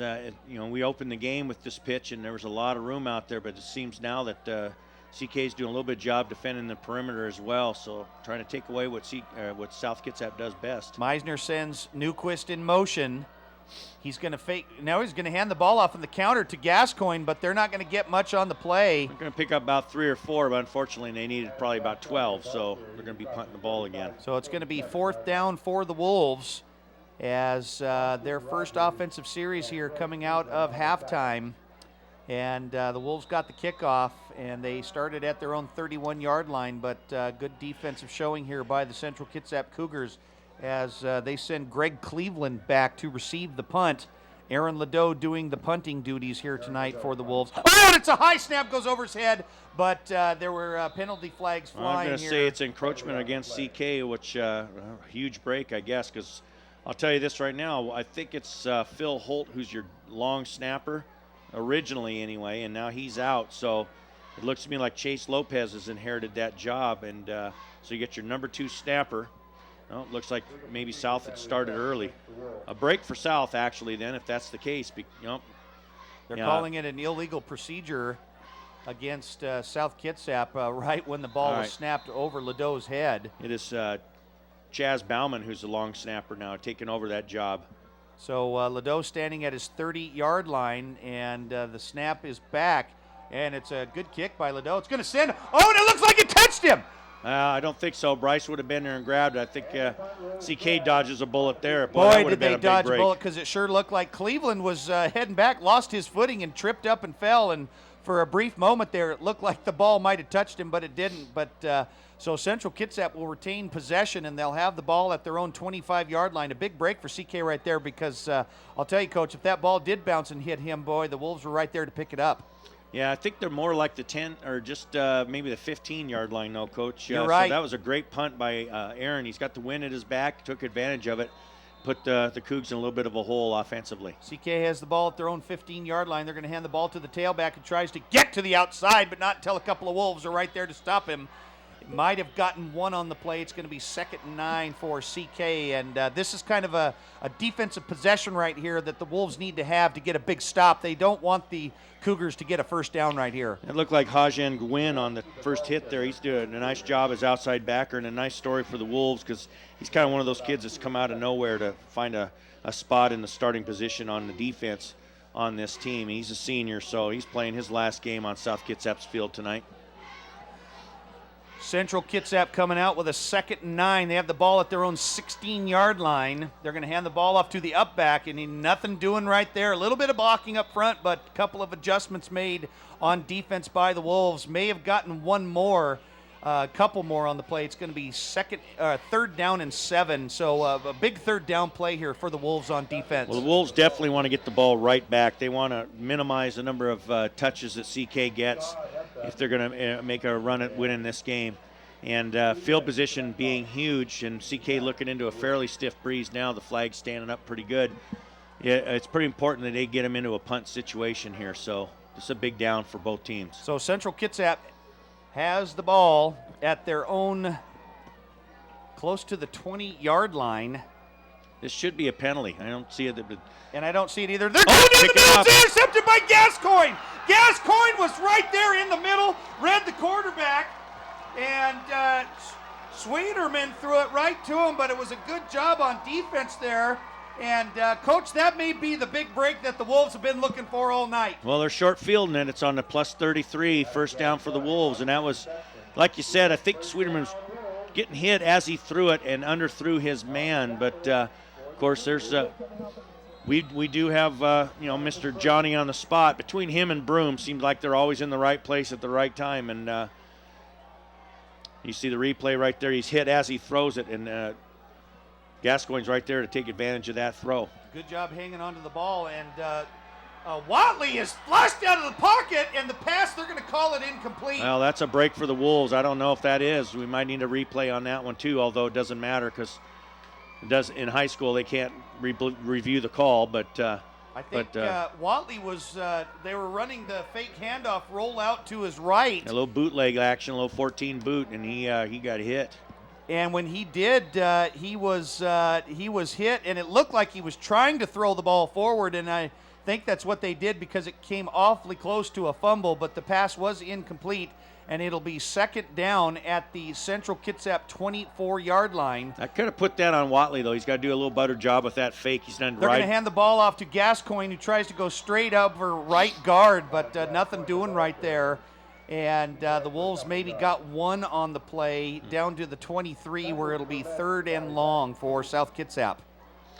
Well, I'll tell you, Gascoigne's just a warrior. He's getting a lot of reps on both sides of the ball, and he just keeps coming back for more. And he looked like he's holding his hip a little bit there, so I'm hoping he's still healthy because they need him.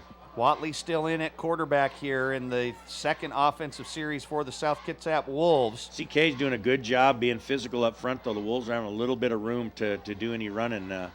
CK's just bottling up all the gaps up front, so expect to see a pass here. Broom goes in motion. Watley's looking for a man, and he's got him, and he throws it up, and he's going to have Ledoux in the end zone. Touchdown! Touchdown, South Kitsap! Yeah, good throw, good catch. That's a little fade route, a 76 with the fade into the corner, well executed. Kevin Watley with a 23-yard touchdown pass to Aaron Ledoux in the end zone, and that is the first points on the board for the Wolves, and it couldn't have come at a better time.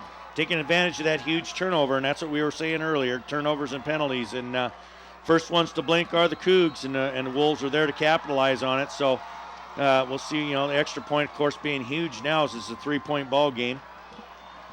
But nice throw, nice catch, Watley to Aaron Ledoux.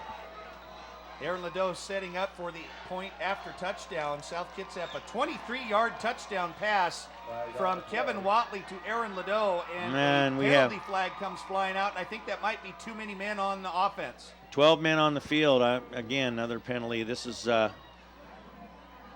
And it is. There's too many men on the field here, so South is going to be dinged 5 yards as they go for the extra point right here. But hopefully that shouldn't matter, but we'll see if that comes back to bite them here. With 6:04 remaining here in the third quarter, South Kitsap got great field position off the interception by Adam Gascoigne. The kick is up, and it is good. And we roughed the kicker, so now South is going to get to kick the ball off from just a little bit closer. So South Kitsap with the touchdown, a 23-yard touchdown pass from Kevin Watley to Aaron Ledoux. And we'll see the replay here on that one, but the Wolves finally get on the board. Nice job by Watley. He throws it up, and Ledoux had a step, and he made a nice catch, and especially making the catch and getting his feet inbounds. Yeah, because he was under duress. It looked to me like Sodi was kind of interfering with him again. There was no call, but he had a hand on him and already had it up in his face, and looked like he was grabbing a hold, but concentration really real good on that catch. And, that's a first reception for the night for the receiving corps, and of course, it scores 6 points for him, so that was huge for the Wolves.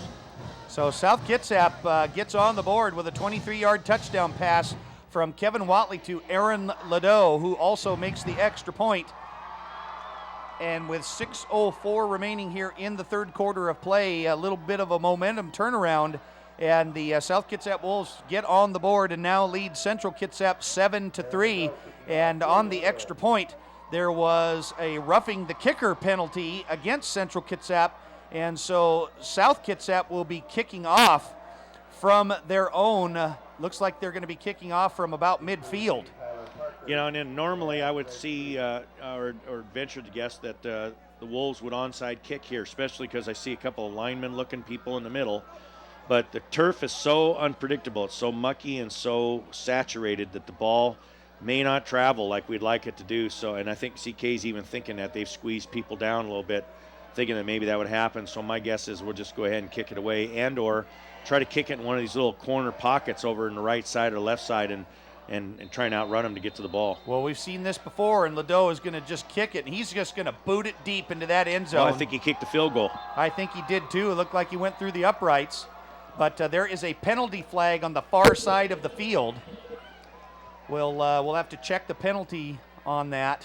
Well, if it's on our side of the kickoff, then what it ends up being is encroachment on us. But it looks to me like it's on CK's side, so I'm not sure if their guys got loose of the 50 or if that's just a leaf, Coach. Are you looking at a leaf over there? Or I don't see the flag. It looks like they're not going to enforce anything, so it'll be 1st and 10 at the 20-yard line for the Cougars. So Central Kitsap will have the ball at their own 20-yard line.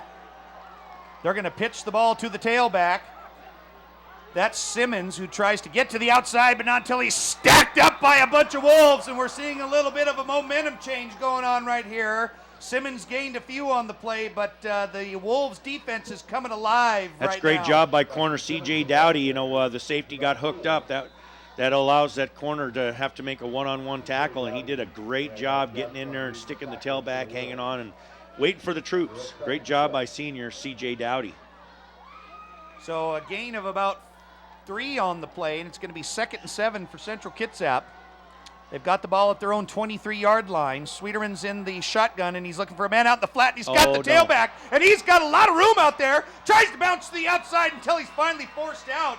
That was Simmons with the reception, and he had a lot of room to get out there, and a huge play for CK, and they're going to have the ball down at their own 45-yard line. That's just too easy. That's a coverage problem right there. That's Wolves are on a blitz, and they're somebody should be on back out their side, and there wasn't.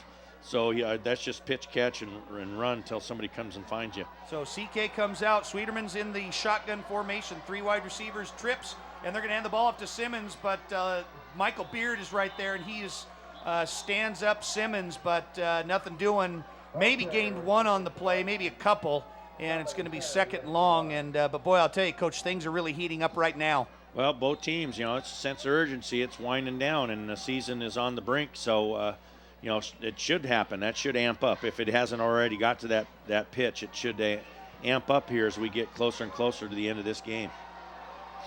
So the Cougars come out in the shotgun formation. Sweeterman's going to hand the ball off to the counter to Simmons one more time, or no, he bounces out to the outside. That's Sawatsky, and he gets close to the 1st down marker.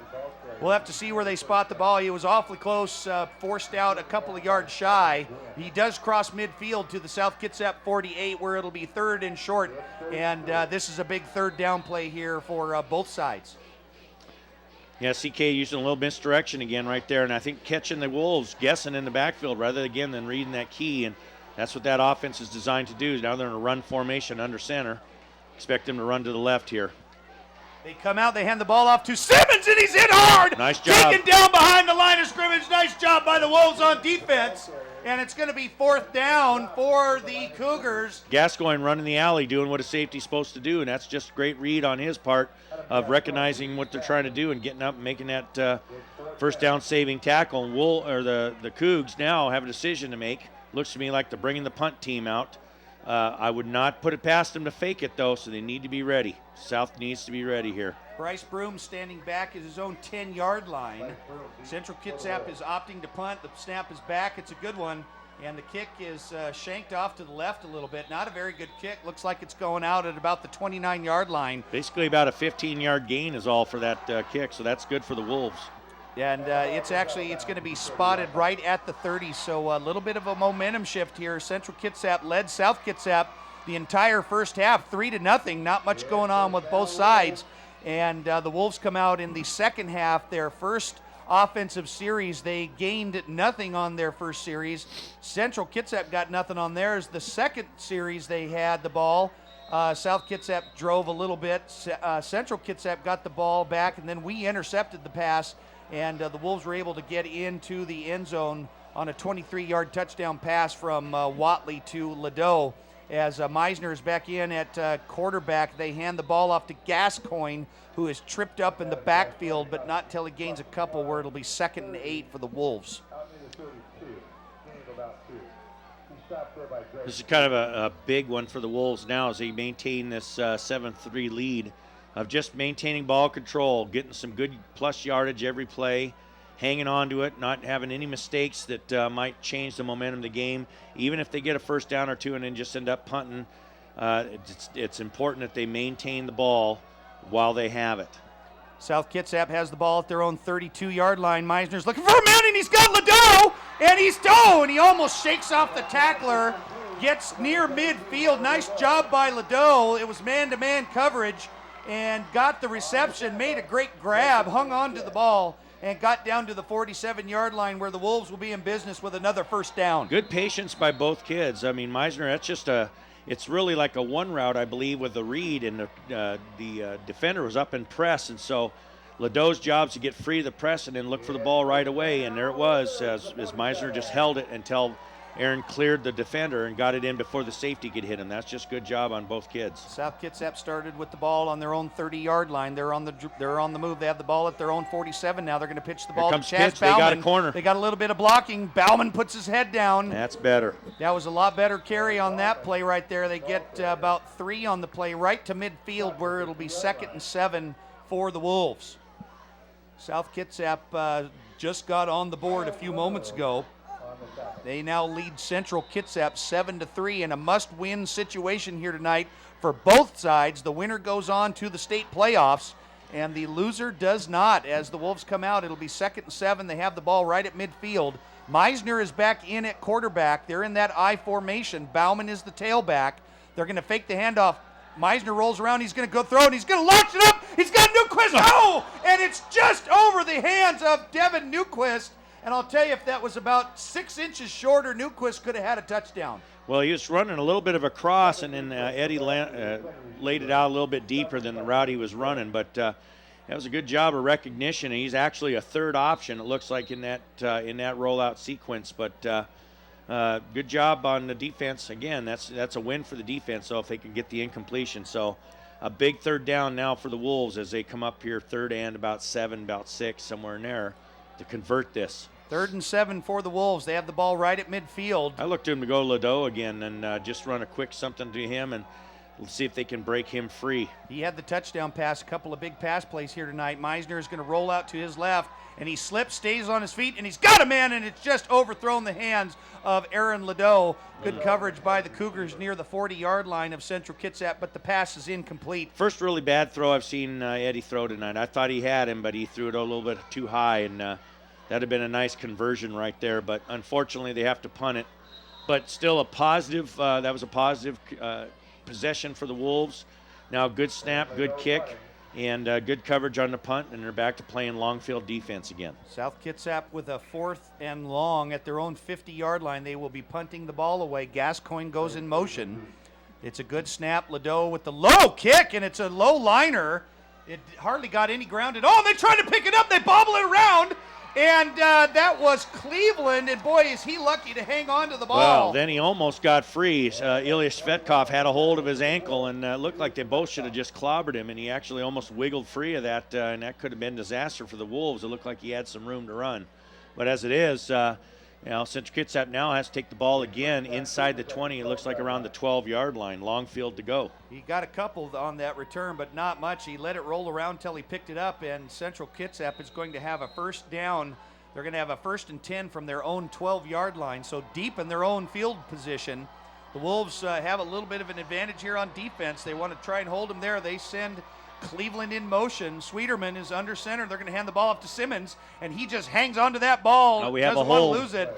And penalty flag comes flying from the near side of the field, and that's usually in the area of holding. Well, I'm looking at that left end, reaching out, trying to grab the runner, and then looks to me like the guy blocking Knaus is holding on to Knaus, so I think we're going to get a hold against the Cougs. And while we get the update down there on the field about the holding penalty, which looks like it will be against Central Kitsap, it is a final tonight in the 7th and final game of the World Series, as the St. Louis Cardinals defeat the Texas Rangers 6-2 and complete their postseason wild ride here and defeat Texas to win the World Series title. What a great run by the St. Louis Cardinals to win the World Series title. And I think in this last month they were saying that Texas never lost 2 games in a row, and this is the first time they did it, and it had to happen in St. Louis for St. Louis to win it in front of their home crowd. I bet it's just bedlam there. So a holding penalty will send Central Kitsap back half the distance. They will have the ball deep in their own territory we're going to place that at the 6-yard line where it'll be 1st and 20. And Sweeterman looks, he's in his own end zone. He gets a man, he throws it to the tight end for a gain of a couple. Minimal gain, that's good. That's a good play for the Wolves and safe play, I guess, for the Cougs too. So back to St. Louis. I wonder if any of those guys still have jerseys on, because I noticed that I guess the new thing to do is rip your jersey off after you do something really great. But, I don't have a budget that allows me to do that with my team, so I'm going to probably have to nix that idea. Well, especially after such a wild game last night. St. Louis was trailing 7-5 going into the bottom of the 9th and ended up winning 10-9 in extra innings as Central Kitsap comes out, 3 wide receiver split. They're going to hand the ball off to Simmons. But good job by the Wolves again of just maintaining their gap control. That's all they can do right there. And it looks like that might even run this quarter out. We flip sides here and we start the 4th quarter. South Kitsap leading Central Kitsap 7-3 with 30 seconds remaining here in the 3rd quarter of play. CK has the ball deep in their own territory. We're going to call it at their own 13-yard line. No, it's placed at the 14. They do need to get to about the 20. Looks like 23-yard line. About the 23-yard line. So a big 3rd down play right here. They're going to fake the handoff. Sweeterman rolls. He's got a man out the flat, and it's incomplete. It was just out the outstretched hands. That was Simmons once again. Good design. It just didn't quite get there. He was open. If he hits him, that probably does get the 1st down. But unfortunately, that throw was just a little bit high. And now with 5 seconds roughly to go, this should be the last play of this quarter. CK's got a punt in the shadow of their own goalposts. This is really critical now. They get a good snap and a good catch, as this can really, really flip this game if something bad happens here. Standing at his own 45-yard line is Bryce Broom. The Cougars will be punting this ball away. Fair good little catch kick. that. He's going to tell him to get away from it. It's just going to dive, spin backwards, and the Wolves are going to have great field position. It's like the 37-yard line. The ball will be placed at the Central Kitsap 37-yard line, as that is the end of the 3rd quarter of play, as we will swap sides, but South Kitsap will have the ball at the Central Kitsap 37-yard line and leading 7-3. The CK Cougars led the entire first half 3-0. After an early opening 26-yard field goal by Weston Sodi. And that's the way it was through halftime. Coming out of halftime after a couple of possessions, Central Kitsap had the ball, and Josh Sweeterman threw an interception, which was thrown right to Adam Gascoigne. And from that interception, the Wolves were able to have a 23-yard pass touchdown and reception from Kevin Watley to Aaron Ladeau. And that is where we stand heading into the final quarter of play. South Kitsap leading 7-3, and all the cards are on the table now, Coach, as the Wolves come out now. They've got split wide receivers to the far side. They were moving from our left to right. Meisner is in, the senior, under center once again, and it looked like there was a little bit of movement on the line. Yeah, we had a little flex by the right guard there. Little anxious right there, but a little 5-yard penalty is going to scoot him back.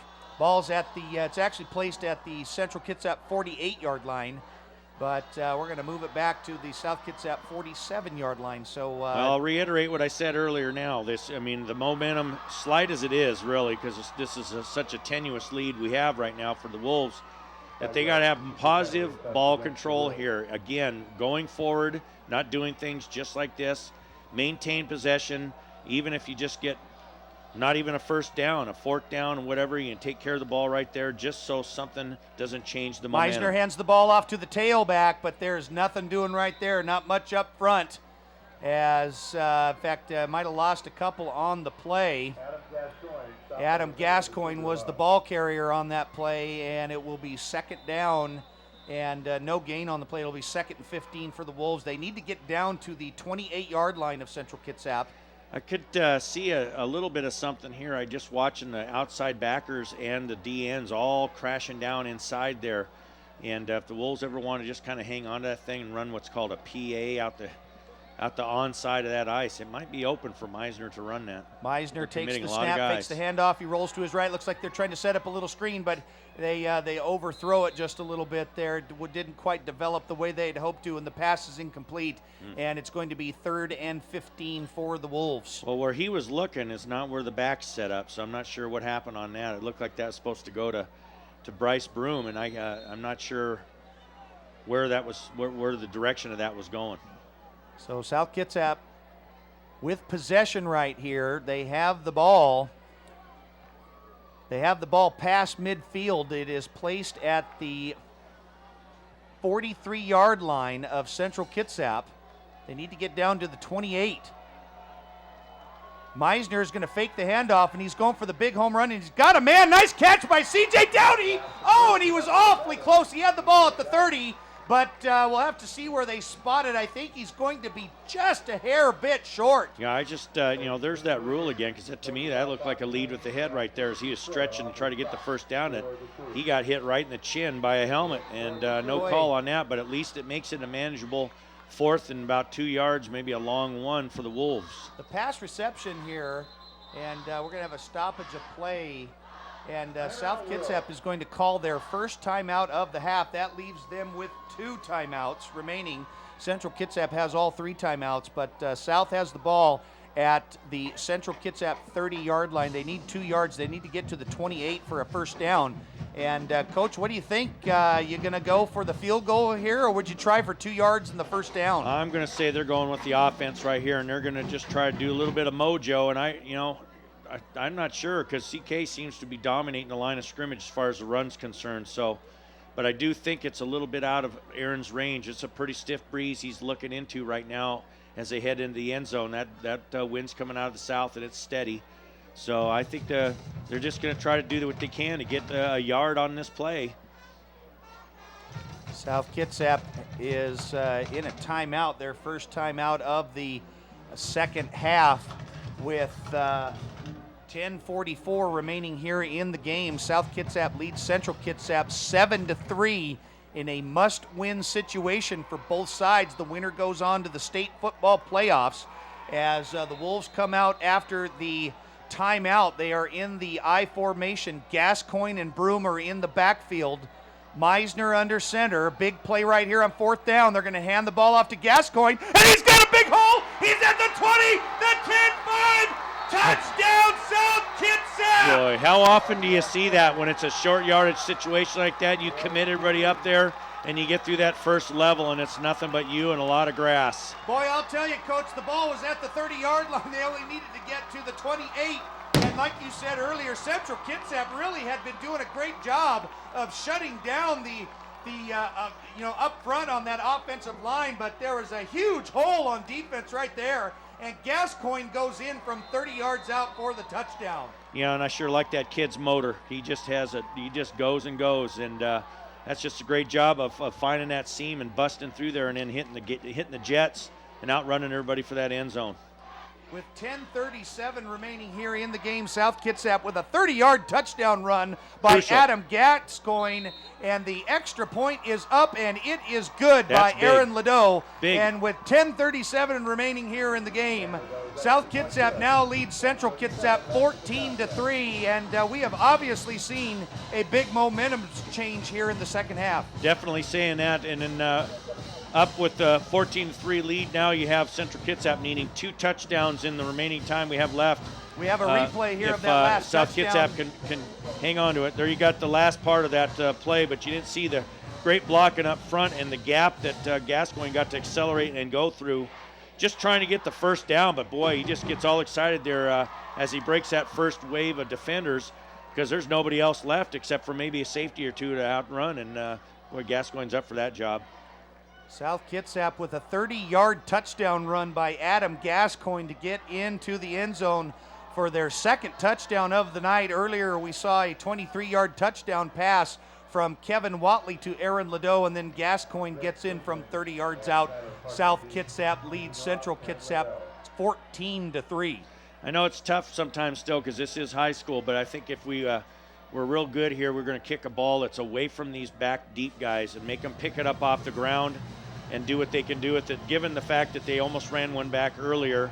And the only other time we kicked it off, we got to kick it off with a penalty so we could kick it out of the end zone. Ledoux with the kick, and they're going to kick it deep and away. And CK will have the ball at their own 4-yard line. And they're going to stutter step. Oh, well done. Well done. Taken down by a pack of Wolves. All the way down. They're going to give him his forward momentum at the 10-yard line.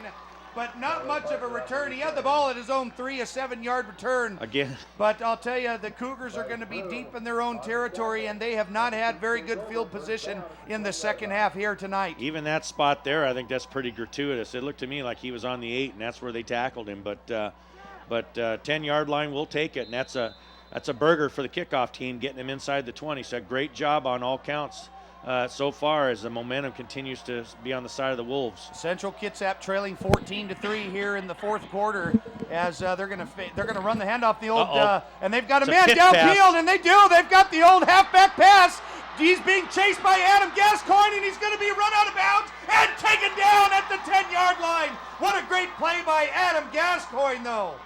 Yeah, great job on CK, though. A little bit of trickery right there, and it comes out big for them with a nice answer because they need the quick score. They need to get this back within a one-score game, and so they got a great play on the halfback pass right there. Great job on Gascoigne's part of not giving up and going and chasing that kid down. That was Cody LaFontaine. That kid got the pitch, and we had 20-yard lead way out there, and he got the pass. But I'll tell you what, he saved a touchdown. They still need to get into it. They have a first down just short of the 10-yard line. He had a 20-yard lead on Gascoigne, and Gascoigne reeled him in, so that's pretty good effort. And they got the ball down there where it's going to be first down. Not much on the play. It's going to be second down for Central Kitsap. And I believe that it was a first and goal is what it was, and it's going to be second and goal. Yeah, it's not goal, Coach, because you got both the pins are up. That's what I thought. I was wondering if they were because of where they had spotted the ball, and he's getting out. Now he gets close to the 10-yard line is where it was. Yeah, they're about second and 8, and they're just outside on the 12-yard line. Looks like they got to get down to about the 4-yard line to get a little bit of blocking up front. That's Simmons with the carry. Good job by Michael Beard getting after his legs and taking him down. Tripped up from behind, and he crosses the 10, spot it down to the 7-yard line, where it will be 3rd and 4 yards to go. The Cougs obviously want a touchdown. Wolves at this point going to have to hope they settle for a field goal, because then the Cougs are a one possession away from tying this game with 9 minutes to go in the game, actually. 3rd down and 4 for the Cougars. They're driving, and they're going to hand the ball off to Simmons. He gets a little bit of blocking up front, stays on his feet, inches his way towards the goal line. He's short down to about the 2, but he will have a first down, where it'll be first and goal for Central Kitsap at the SK 2-yard line. Huge pickup for the Cougs right there as they get that first down. And I don't think field goal at this point. Wolves really need to stiffen up here. South Kitsap got on the board a second time with a 30-yard touchdown run by Adam Gascoigne, but with a huge halfback pass play to Cleveland, Central Kitsap got down to the 13-yard line, and they now have a first and goal at the South Kitsap 2-yard line. Sweeterman sends a man in motion. They're going to hand the ball off to Simmons, who puts his head down, and he gets into the end zone for the touchdown. Touchdown, Central Kitsap. A 2-yard touchdown run by Dustin Simmons, and the Cougars turn right around and get on the board. And I'll tell you, that's a good way to respond after trailing 14-3. I'm kind of interested in the fact that they're maybe going to kick this, because it still puts them down by 4. And you need a touchdown regardless at this point, so why you wouldn't go ahead and just go for 2, but they don't. They go for the 1, they get it. And the kick is up, and it is good. And now Central Kitsap trails South Kitsap 14-10 with just under 9 minutes remaining. 8:22 left in the game, and South Kitsap will have a big offensive possession coming up here. Starts with the kickoff receive tee. They got to make sure they kick it and make sure they secure it. Get a good good block up front, get the wedge going, and get a good, solid return. Take care of this ball. And then the offense has to have good, positive yardage, get a good possession out of this, eat up some clock, and, may take it down and score. They take it down and score, I think it pretty much could ice the game at this point. The scoring has really come alive here in the second half as Central Kitsap led the entire first half going into halftime 3-0. But the Wolves, after an interception, were able to get in from a 23-yard touchdown pass reception from Kevin Watley to Aaron Ladeau. And then the Wolves got the ball back once again and scored on a 30-yard touchdown run by Adam Gascoigne. But just like that, the Cougars turn right around and run the old halfback option pass play. And they gained a ton to Greg Cleveland, who got all the way down to the South Kitsap 13-yard line. And then from 2 yards out, Dustin Simmons gets in for the touchdown. And this is where we have South Kitsap still leads CK 14-10 as the Cougars are getting ready to kick the ball away here. And they're going to do that. And it's going to be taken by the deep man that's Adam that's Bryce Broom, I believe. Or no, that was Gascoigne, looked like. And he got all the way down to the 25-yard line. Looked like he was sliding into second base. But he goes down that field, getting a little slippery down there.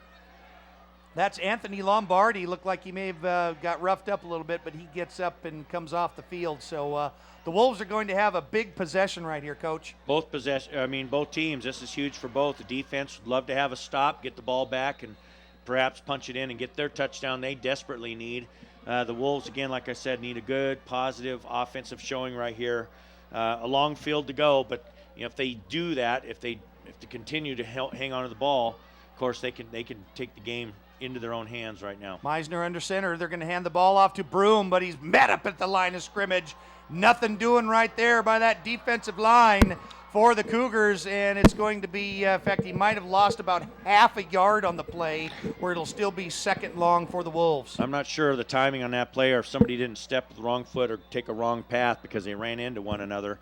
The idea is there. Again, they're keying the tailback, and so they think they can get Broom loose, but that was more South Kitsap not running that play very well than CK defending it. 7:40 remaining here in the game. South Kitsap with a 2nd and 11 as they come out, two wide receivers trying to utilize this clock as much as they can. Meisner fakes the handoff. He's got a man out the flat. Bryce Broom, he's got the ball, and he jumps over the man, and he's got the ball, still trips up, and he gets down near the 40-yard line. But what a nice move by Bryce Broom to stay on his feet. What a tremendous effort by that young man of dodging would-be tacklers, getting that first down, because there go those stakes. That's huge for them to move those stakes back deep like that as they were, that Bryce takes care of that and gets that first down. That's a kid knowing a situation and with a lot of heart getting it done. Central Kitsap burned a timeout early, so they only have 2 timeouts left. South Kitsap has all 3. Now check that. It's just backwards. South's already used one. Excuse me, that's right. Check that. CK still has all 3. CK has got all 3 timeouts. As the Wolves come out, they're going to run the ball once again, but nothing doing in the backfield as a big wall of Cougars just stops the running back. Adam Gascoigne tried to get a little bit on the play, but nothing doing. Maybe a loss of a couple on the play. Actually, that was Anthony Williams on the carry. As he comes out, gave Gascoigne a little bit of a breather right there, and it's going to be 2nd and 13 for the Wolves. Yeah, that counter play just hasn't been there for the Wolves tonight. I'm not real sure of that one there. That just looked like everybody poured through, even on the front side. And they're down blocking. They're supposed to stop penetration there, but it looked like the Cougs had something going on where everybody was through a gap. South has the ball at their own 35-yard line. They are on the move. Meisner's looking for a quick hit, and he's got the man. That's Aaron Ladeau. Makes the nice catch near midfield. He's going to be just short. Spot the ball at the 46. Well, if Meisner can continue to hit his targets, it looks to me like the wide receivers have figured out how to hang on to this thing, how to catch it, and he's having a lot more success as now they bring up a 3rd and extremely short, less than a yard, looks like, for the Wolves to get that first down. That was a great throw by Meisner to hit Ladeau in stride, but it was an even better catch by Ladeau.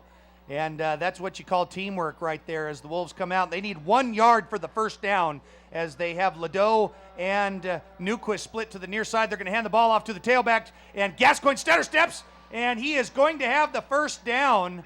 And good job of falling forward, too. The offensive line's doing a good job of getting down and blocking at the next level, too. As he gets wrapped up, they go down there and they pick people off. which is awesome. I love to see that and help that runner get a couple extra yards and not let him take any extra pounding. First down for the Wolves. They are now in Central Kitsap territory. They have the ball at the CK 45-yard line. This is playoff football right now. If you're South Kitsap, you want to maintain possession, take the ball down, do something real positive with it with just under 6 minutes to go. If you're CK, this is your season. You got to stiffen up on defense. You got to hold them and get that ball back. South Kitsap with a first down at the CK 45-yard line. Meisner under center, waiting. Run that clock down a little bit. They're going to hand the ball off to Gascoigne one more time. Straight up the middle. He bounces to the outside. He's going to look for get a little bit of a block, and he's taken down, but not until he has a big first down. Nice job by Adam Gascoigne, but I'll tell you, Coach, that was all set up by the offensive line up front with a big hole. Oh, excellent hole. That was just a nice play up front, but good job of opening the gap. And then Gascoigne, that's his job. That's why we give him the ball, so he can make a play, because everything's designed to get 4 yards roughly, maybe a first down perhaps. You look at this and replay, the rest is on the back. The replay just shows a bunch of just a big hole up front, but and you'll see here right it comes. there. Great job blocking, double teaming down, and then there's Gascoigne getting into the secondary. Picks up that one little block. Maybe he springs it, but that's just tough. South Kitsap with the first down at the CK 23-yard line. They're on the move. They're leading 14-10 as Anthony Williams. Anthony Williams, yep, good job. Anthony Williams has the ball, hangs on to it, gets crossed the 20 down. They're going to spot it at just short of the 18-yard line, a gain of about 4, where it will be 2nd and 6. Yeah, that's a good first down play. That's very positive, 4 to almost 5 yards. Clock's still running.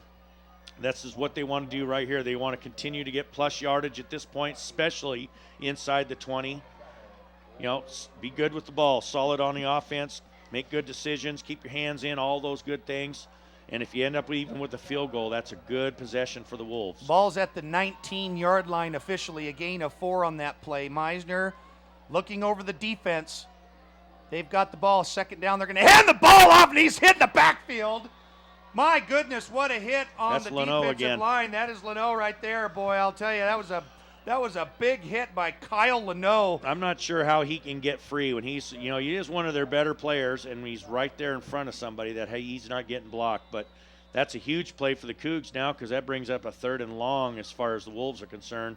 And we'll see what they've got to offer on that. But big play for the Cougs at this point. That was a loss of 2 on the play, and South will have a 3rd and long. They need to get down to the 13-yard line. The ball's at the 22-yard line. Clock is running. We're down to 3:30 to go. So the Wolves really need something good out of this play. Meisner under center. They're going to fake the handoff. He's going to roll to his right. He's got a man coming across, and he's got a man down there, and he makes the catch. He makes the catch at the 10-yard line. Threads the needle on that one, and they make the reception. And it is a first down for the Wolves. That was Bryce Broom with the reception, and I don't know how he made that catch. Well, I'm going to tell you right now, Andrew Schweiderman thought he had a beat on it, number 10, and I don't know how Broom got his mitts in there and stole that thing away, but he did, because that looked like it had disaster written on it right there, and there's number 10 missing it. Bryce Broom making the catch. First down, Wolves inside the 10, and the clock is running. Just over 3 minutes remaining. The Wolves have a 1st and goal at the Central Kitsap 8-yard line. Meisner letting that clock tick down. Clock management, very important right now. They're going to hand the ball off to Anthony Williams. He tries to make his way, inches his way forward, hangs on to the ball down to the 6. That's the important thing. Anthony, hang on to the ball. That's a great gain of 2 kid. on That's the play. another Is going to senior. be just short of the 5-yard line. We're going to call that the 5-yard line. That's closer there than it is the 6. I think at some point CK is going to have to use some timeouts. Maybe not on this drive, depending on what the Wolves can do. But South's just going to run it down to every time that back judge raises his hand. That marks the 22nd of the 25-second ready for play whistle. And then they'll snap the ball, so they're going to eke out every second they can of every one of these downs. South Kitsap with a great drive here in this 4th quarter. Meisner, they're going to hand the ball off to Williams. Oh, the ball comes out, but he falls back down on it. Good job by Williams to get the ball back down to the original line of scrimmage, which was the 8-yard line. It's where they will have it, and it will be 3rd and goal at the 8-yard line, but close call right there. Close call, but still the ball is in South's hands. Change the tailback. Now we got a 3rd and long again, and there's that first timeout by the Cougars. I kind of expected it. I might have thought it might get it right away on that play, but SK was able to burn off another 10 seconds before that timeout was called. Central Kitsap burns their first timeout here in the second half of play. Both sides now have 2 timeouts remaining. South Kitsap leads Central Kitsap 14-10. What a great football game here tonight at Joe Knowles Field on the campus of South Kitsap High School. The first half was a little bit on the dreary side, just a little slow motion, a little slow moving. CK went in at halftime with a 3-0 lead, but then the Hounds were released on both sides, especially from South Kitsap. They came out, scored a touchdown, a 23-yard pass play from Kevin Watley to Aaron Ladeau, followed up shortly by a 30-yard touchdown run by Adam Gascoigne, but the Cougars were not out of this. They ran a halfback option pass play to Greg Cleveland, got down to the South Kitsap 13-yard line, and eventually Dustin Simmons got in from 2 yards out. And the Wolves had the ball on this drive, and they've had it for quite a long time. They just had started with a 1st and goal from the CK 8-yard line, but now it is a 3rd and goal from the 8-yard line as Central Kitsap just came out, or they're just called their first timeout. So the Wolves are coming out here, split wide receivers in that I formation. The officials getting ready to set the clock here one more time. Well, I'm wondering if we might throw the ball. I mean, we can run it and get the field goal here, but and Meisner goes for the pass, and it's incomplete. Looked like there was maybe a little contact, but Ladeau ran a little slant pattern right there. I was just going to say, though, if they run the ball, they force CK to use another timeout, and then they kick this field goal. But, if that pass is on the money, maybe it's 6 points. I don't know. But at any rate, I was going to say the Wolves started this drive with about 8 minutes and 30 seconds, and they were way back on their own 25. And so a good positive showing by the offense as Ladeau will line up to kick probably just about a roughly 22-yard field goal, well within his range, and even with this win. So it's just a matter of doing a job here. All guys blocking, seeing the head down, and kicking that field goal. Well, the kick is up, and it is good. The ball was placed at the 8-yard line, and Aaron Ladeau just made a 25-yard field goal to put South Kitsap up 17-10 with under 2 minutes to play here in the game, 1:50 to be exact. And Central Kitsap has 2 timeouts remaining, as do the Wolves.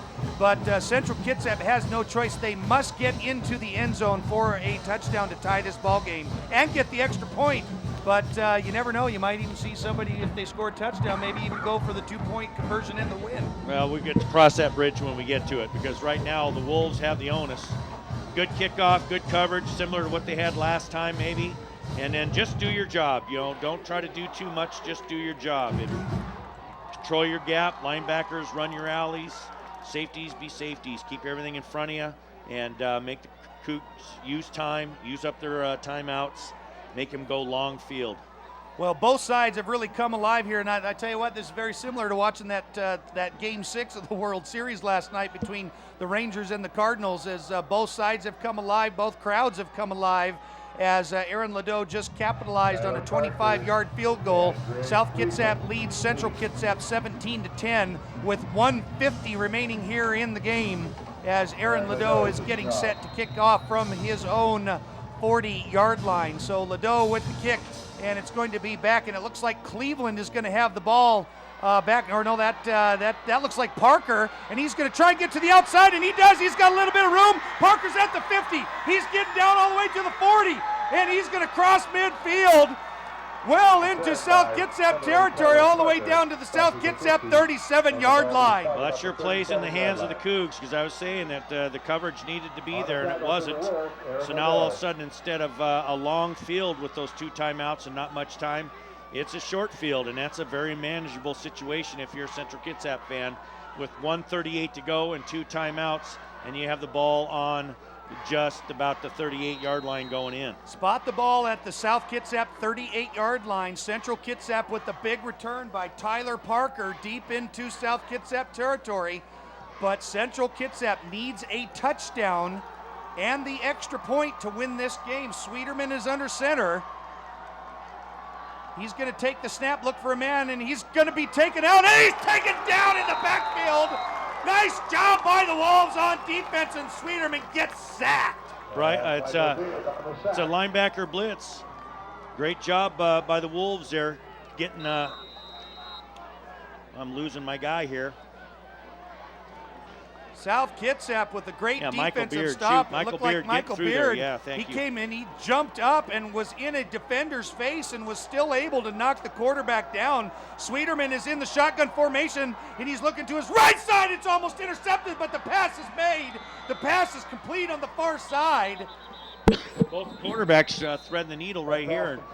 And almost disaster turns into pretty good pickups here as we got 3rd down now for the Cougs, and they're going to use their 2nd timeout. They're down to 1 timeout to go. Coach Keel coming out talking to him is critical 3rd down here for the Cougs. Sweeterman, season on the line. Sweeterman hit Jonathan Fergus with a little out. Boy, it was almost intercepted by the Wolves on defense, but Fergus came up with the reception. A big reception, but it's going to be 3rd down for Central Kitsap at the South Kitsap 34-yard line. They need to get down to the 29. Well, the defense knows everything's 4 down, so they're going to get 2 cracks at this 6 yards. But what's really important is they're down to 1 timeout, and we are under a minute. It is pretty much 59 seconds to go. So big plays are what the CK Cougs are looking for. Of course, the Wolves got to play real solid on defense, keep everything in front, keep the ball inbounds if possible. The Wolves on defense looking for a big stop. They send Cleveland in motion to the far side. Sweeterman's going to fake the handoff, and he's looking for his little screen to Simmons. Simmons gets a little bit of blocking, but he's taken down. Ball's loose! The ball came loose! The ball came loose! Looks like CK picked it up, but that's all good as the time is just running, and they are short of the 1st down, so it is 4th and short. Now they stop the clock to unpile them, which is a great job by the Wolves, too, of staying on the ground and making them unpile them. 40 seconds remaining here in the game, and Central Kitsap is going to burn their 3rd and final timeout. They have no timeouts remaining. It is 4th and short. In fact, it's less than a yard they need to get for the 1st down. All right, we saw this earlier with the Wolves. They had 4th and short, scored a touchdown from 30 yards out. So, again, this is real huge. The 1st down, maybe not as critical. They can give up the 1st down. Now the Cougs have no timeouts, so the clock will restart. But what the Wolves can't give up is the big play at this point, so they really, really need to be solid. Even if so, the ball is going to be, it's actually just inside. They need to get to the 29-yard line, and it's just short of that 29. But the Cougars, even if they get the 1st down, they're going to have to hurry up because they have no more timeouts, and they will get that clock going as fast as they set the chain. So the 3rd and final timeout by the Cougars here as the Wolves come out on defense. And like you said, Coach, they don't want a big play. No, and if you're the Wolves and you can tackle them, you want to lay on them and be slow getting up from here on out. Make sure that clock keeps running because CK cannot stop it unless they spike it. Sweeterman under center. They're going to send Fergus in motion. They're going to hand the ball off, and he's tripped up. But he does get the 1st down. Barely. He scrambled. That's great effort by that kid right there. Simmons got the ball, trips up to the 25, but the clock is going to start here as fast as they can get the chain set. CK has no more timeouts. 33 seconds left, and the clock is ticking. Sweeterman's in the shotgun. He looks to his left, and he's got a man, and his pass is incomplete. Ooh. It was near the 20-yard line. Well, I almost think he could have had a pass interference right there. Looked like he wrapped him up. Couldn't jump for the ball, but looked maybe simultaneous. The referee's right there, so great play by C.J. Dowdy. And for the Cougs, that's a good play because it stops the clock. The intended receiver was Cleveland. Sweeterman made a nice pass, but good defense by the Wolves. The pass is incomplete, and it'll be 2nd and 10, just short of the 25-yard line. They can get a 1st down, but they need to get to the South Kitsap 15-yard line. Central Kitsap trailing 17-10. They need a touchdown with 27 seconds. They are in Wolf territory. Sweeterman, he looks down and he's going to his right and he's going for the home run ball, and the pass is going to be overthrown. I thought that was the only guy who was going to catch that was us, and I thought maybe that Bryce Broom had a shot at it. But the thing for the Wolves, again, this is what CK has to do if they're going to take shots, because if they throw the ball in the field of play and the Wolves can tackle it inside, without a 1st down, of course, I'm not sure there's enough time for them to run any more than maybe 2 more plays if they don't get a 1st down. The Wolves, again, they're coached at this point. It's 2-minute defense. You're slow to get up. You tackle them, you lay on them, and you make the officials unpile you all while that clock is running. The ball is at the South Kitsap 25-yard line. They need to get down to the 15. for a first down. Well, they're going to have 2 close shots here. for it. They're the official just put the 5-second up. They might get a delay game here, Coach. Trying to get everybody set up. Sweeterman Let's see under what center. happens. Come on. Now there they are. You bet. That's going to be a delay of game right there.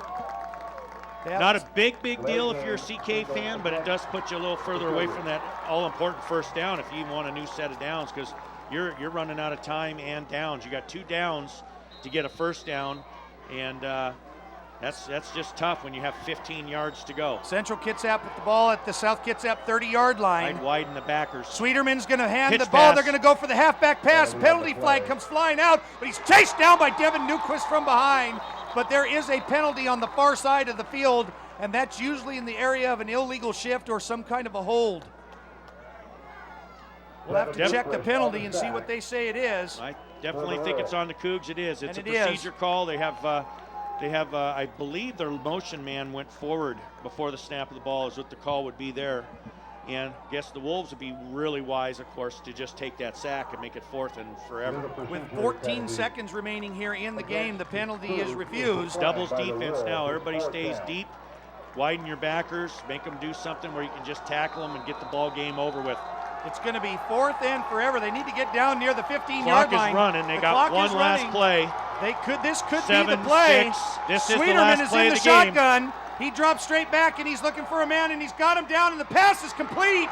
But it's not going to be enough because that's the ball game, and the time has expired, and the South Kitsap Wolves have defeated the Central Kitsap Cougars 17-10, as the South Kitsap Wolves will go to the state playoffs here tonight. South Kitsap with the big win over Central Kitsap, trailing most of the first half, 3-0, but with a couple of touchdowns in the second half and a field goal by Aaron Ladeau, as the student crowd has come running out onto the field for the Wolves. A huge victory here tonight that will end the season for the Central Kitsap Cougars, and the South Kitsap Wolves will advance on next week to the state playoffs, where they will play Edmonds Woodway out of the Wesco Conference. Yeah, it was a gallant effort on both sides. I feel bad for the Cougars. They had a good season, and it's a tough one to lose. You're right in the game. We knew it was going to be like this. I think the stats proved it, that it was going to be it was going to be a tight game, and it was. It's really exciting. I appreciate that the second half picked up a little bit offensively, made it a little more exciting for the fans of football. And hats off to the Cougs, a very gallant effort. They played the whole game. They played hard, and but again, only one team gets to win it. And so the Wolves move on to a game that's huge, gets them into the state playoffs, where the Cougs will be playing one of the 3A teams from the 3A Narrows League next week. A great game here tonight as South Kitsap defeats Central Kitsap 17-10 at Joe Knowles Field on the campus of South Kitsap High School. South Kitsap with a couple of touchdowns in the second half here, and they were actually leading 14-3, and then it was 14-10 after a 2-yard touchdown run by Dustin Simmons for CK. Aaron Ladeau kicked a 25-yard field goal, and that is where we will end, as South Kitsap defeats Central Kitsap 17-10 and will advance on next week to the state 4A playoffs, where they will travel to play Edmonds Woodway High School. And people can check for the playoffs times and schedules and ticket costs. They can check at South Kitsap High School in the school district about playoff time and date. So we would like to thank you for joining us here tonight at South Kitsap for this wonderful football game. We'd also like to thank the students of the video production program here at South Kitsap who have made this television program possible, especially under the direction and leadership of Mr. Mike Downham. But again, the final score, South Kitsap 17, Central Kitsap 10, and we'd like to give a big shout out and a big thank you to Jim Fairweather. Coach, thanks for joining us in the booth this year. Well, it was my pleasure. You're very professional. All of this was real fun to be a part of, and definitely a different aspect for me from being on the field all these years to coming up here and watching from a different angle. I just hope I added to the enjoyment of the game for all the fans that are out there that can't make it to the game here at South Kitsap. Well, you sure did, and also another big congrats to the St. Louis Cardinals for winning the 2011 World Series title over the Texas Rangers here tonight. I'm not sure, but I think the Ranger fans probably are tired of you bringing that up. You might want to just sky down on that. A lot of excitement in athletics here this night. So once again, the final score, South Kitsap 17, Central Kitsap 10. Check your local listings this week for playoff times and dates.